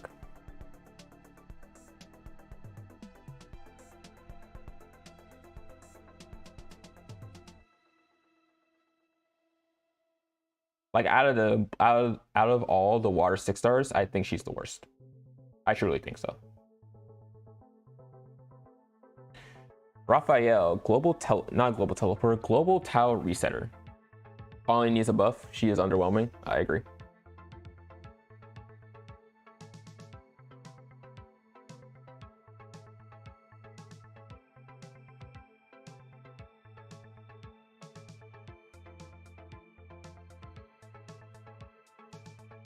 So let's go through her at no breakthroughs. Recovers the team's HP by 200% of Raphael's attack. Resets all non-blue tiles. What sucks is that it's on a 4-turn cooldown. BT3 gives you preemptive. And then BT6 has a small chance to generate blue tiles. It sucks because that's locked away behind the breakthrough. Like every breakthrough for this character, not every breakthrough, but her BT3 and BT6 is very important. Because you can bypass the 4-round cooldown with a preemptive on BT3, and then you have a small chance to generate blue tiles, which is awesome for tile resetters, because that's the main problem with tile resetters, is because you're subject to RNG. You're subject to tile RNG, and you can't control what you get. So at least having a chance at generating the tile akin to the element that your tile resetter falls under is very important. That's why units like Uriel is better, because she doesn't need breakthroughs to get this small chance to generate blue tiles. Right?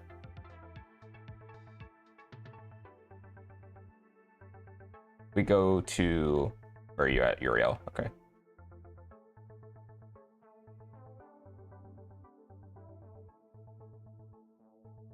Right, at breakthrough 0, resets all non-red tiles, has a small chance to generate red tiles.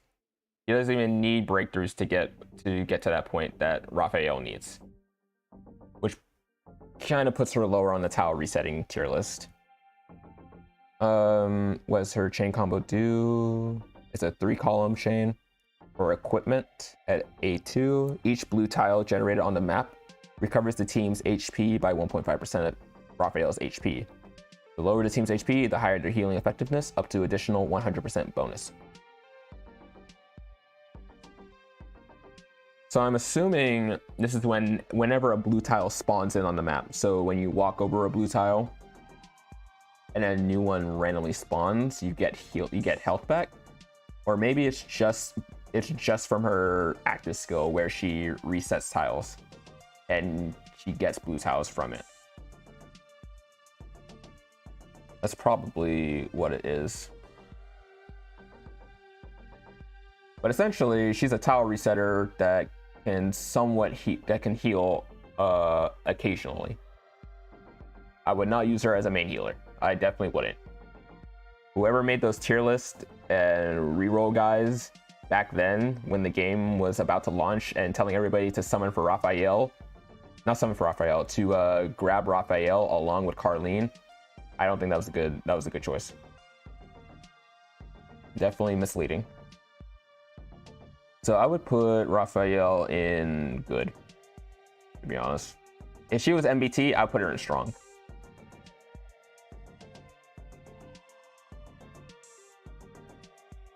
Yeah.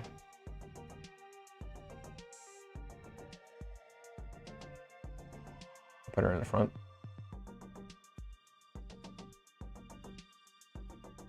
Let's look at Bethlehem. Meta. Straight up. Meta. Select tile converters are so strong in this game. So strong. Being able to select 4 traversable tiles, any tile on the field, with that's so good. And you get, well, sorry, you kind of need BT3 for her to be meta, but it's so good. It's so worth it if she ever, when she comes back, because she was confirmed to come back. I was running Connolly and Raphael on my current team, but the cooldowns are dragging my team down. I changed my team without a healer. Yeah, you also have to worry about cooldown management, because nowadays I can't imagine people using 5-turn cooldown units like ugh. It's so bad. It's like, how do you expect us to only use our active skills twice throughout a fight? That's absurd. That's absurd. 5-turn cooldowns should not be a thing. The highest cooldown should be 4. No more than 4. No more than 4. Because at least you can do it 3 times. And 3 times is okay. It's still bad, but it's definitely not as bad as 4-turn cooldown. Or it's definitely not as bad as a 5-turn cooldown.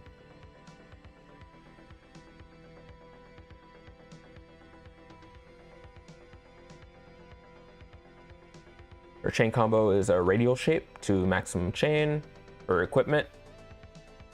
After using an active skill or entering Aurora time, Bethlehem's basic attack is increased by 10% for this round. And other Warrior Aurorians will also gain an attack increase of 5% of Bethlehem's basic attack. So she does a little bit of attack buffing for your team. Nothing to worry about. The main selling point is the select tile converting that she does.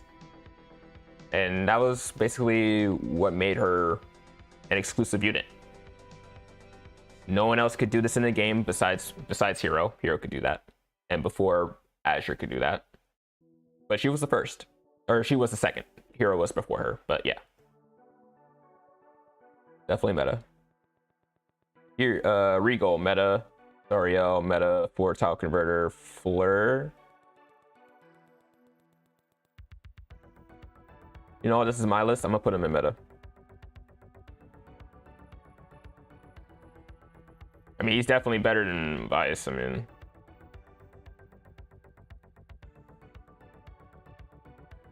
let's look at him, right? You don't have to worry about breakthroughs because it just increases his damage. But Fleur deals 200% damage to one selected enemy and marks the target, and is able to damage mark targets 1 additional time when using chain combos this round. If the active skill is ready last round, the final damage this round increases by 35%. And his breakthroughs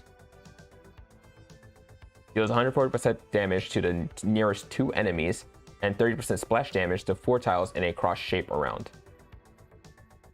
8 chain increases the damage from 145 to 165 to 180% damage. I think that's one of the highest damage buffs for a chain combo for a sniper, especially for a splash sniper.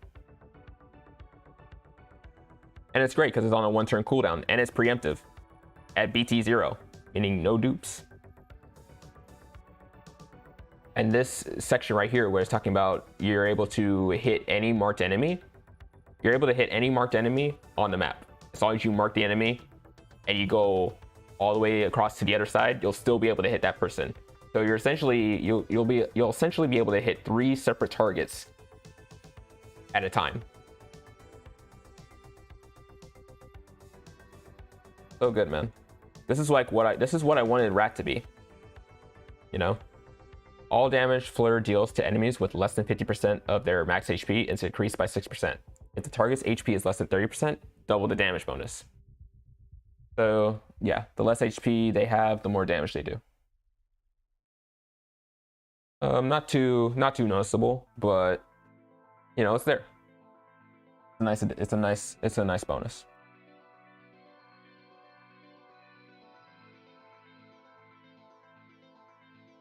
And he was actually the first person to abuse Hydra's double chain combo,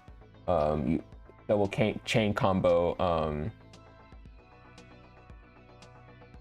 Can't think of the word, but yeah, they were the first duo, basically, Flare and Hydrad, before Azure and Hydrad became a thing. Bethel, I'll put her in meta. I think she's pretty great.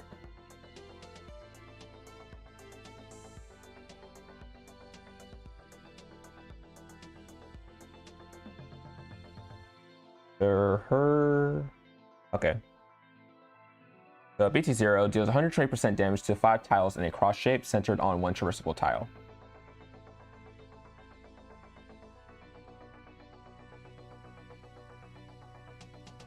Okay, I guess the BT3 doesn't really do anything. And when you use your active skill, you also spawn Frankel. Spawning the Frankel, each time a unit uses an active skill, Frankel unleashes a roar, dealing 105% damage to enemies within one surrounding cluster. Frankel also unleashes a roar when disappearing. If there's only one enemy within the range, she unleashes a Sundering Roar, a Sundering Claw, which increases the damage by 50%. Frankel also, yeah, that's it.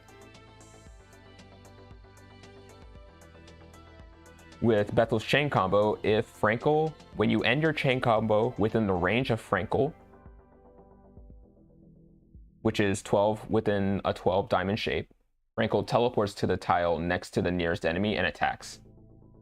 So you don't even need to reposition your Frankel after you end your chain combo. You can just spawn another one if you wanted to.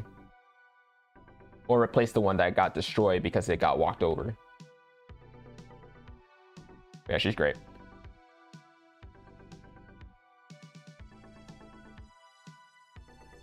All right, who's next? Ruby. I'll put her in meta because she's a cross converter.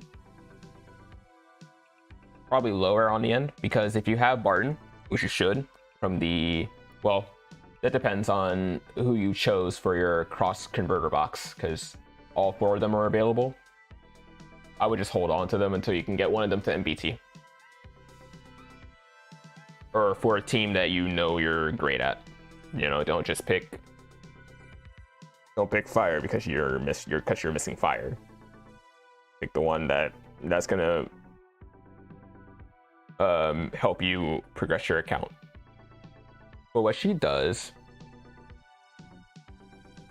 is that she's able to, you know, do her regular cross shape, but she also inflicts damage once on the enemy targets that are hit based on the current equipment skill level. Meaning, for every 3 times the chain combo deals damage to the same target, inflict extra damage equal to 3% of the target's current HP and no less than 150% of Ruby's basic defense. This basically just deals extra damage. If you have preemptive, you get preemptive on BT3, and then at BT6 you're able to use your cross converting capabilities, but pull units instead of pushing them away, which is very useful. But in the grand scheme of things, not worth going MBT for. You know, because usually with cross converting, you use your cross converting abilities at the beginning of the round. Enemies aren't within your vicinity, so it's fine. I use her over Barton for when I want to clear ads, but I still use Barton for boss fights. Just because he has diagonal attacks and his chain combo is better. Because Ruby's chain combo is more of a sniper chain. And she's waifu, if anybody cares about that.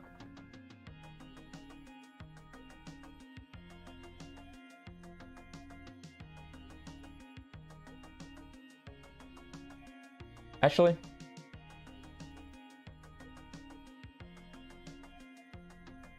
I might put them lower.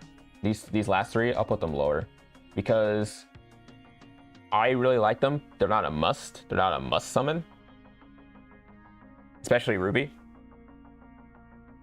because you have Sharona, you have Azure, you have who else do you have? You have Regal. Yeah, Bethel's not needed, but she's very nice to have. And then you have Blair, which I would put him out of these three, like reasonably. I think he would be a contender for meta because of how good his sniper chain works with Hydrad and so on. I'm gonna put him up here. Azure, meta, no question. And Regal. Did I forget Regal? No, I already put him up there. Okay, cool. Like you said, you have 5 spots on your team. Who always goes into those spots? Yeah.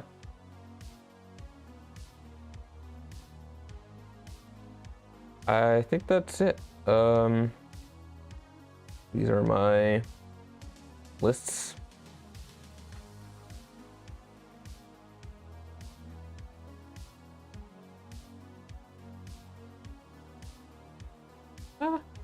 Units are fighting for those spots. I don't think this is bad. Like I said, you can move some.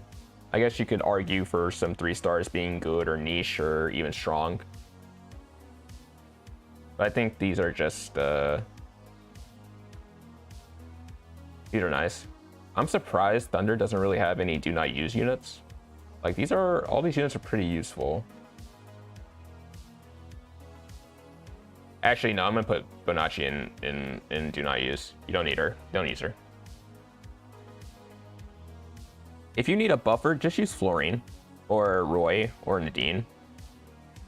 Actually, I don't think Roy or Nadine buff the units, but you don't need to waste your slot on a buffer that's not gonna be buffing as often when you keep losing your buff stack every time you get hit.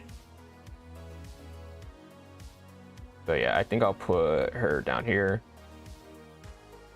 And I think this is fine for Thunder.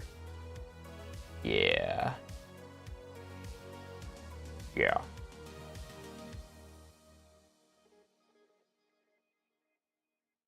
And water.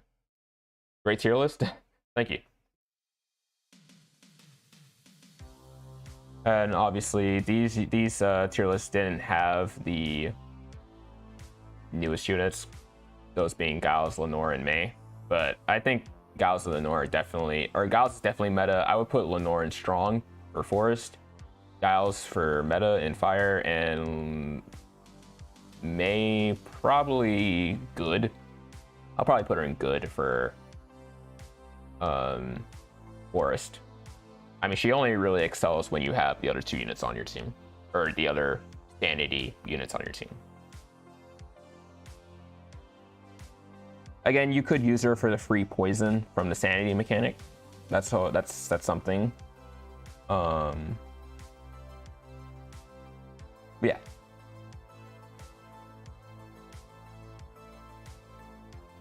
It didn't have Tour Dog either. Yeah, it didn't have Tour Dog either. What's up, Robert? But he's a joke character, right? You're not supposed to use him in the first place. I don't even know what does he do?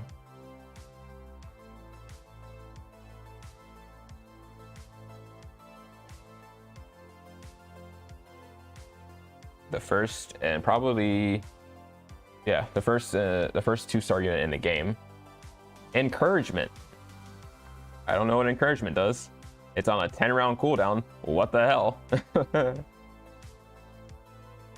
Every 3 tiles traveled in a row. In a row? Grants 1 encouragement. Consume 10 encouragement to perform a welcome to work dance. Oh, it's 10 rounds because it's 10 encouragement. Got you. Then what is, he has no equipment. What? What does, he dances for moral support. I see.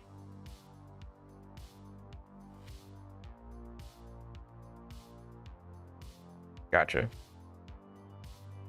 All right. But yeah. I'm going to call it there.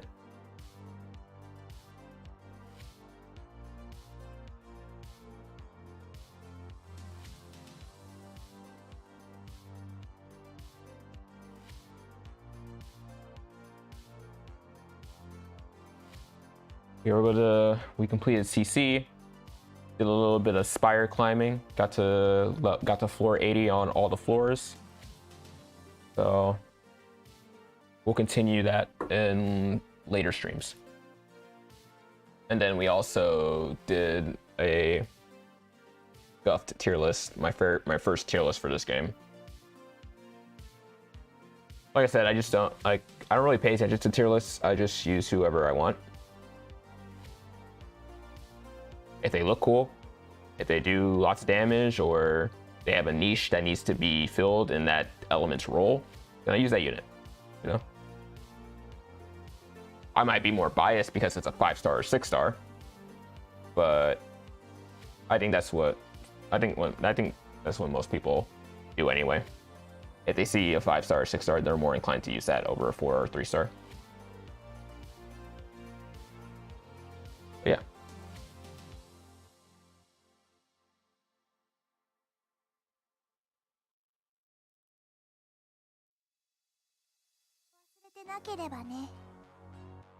That was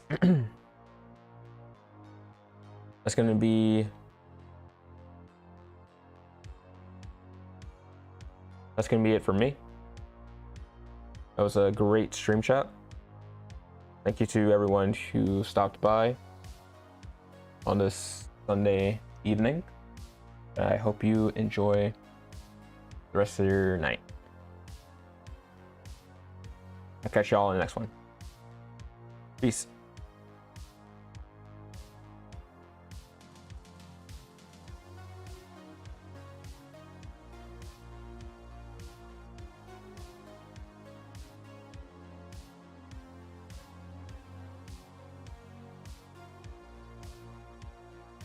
暇だからってサボったりしてないよ。私がまだここにいるって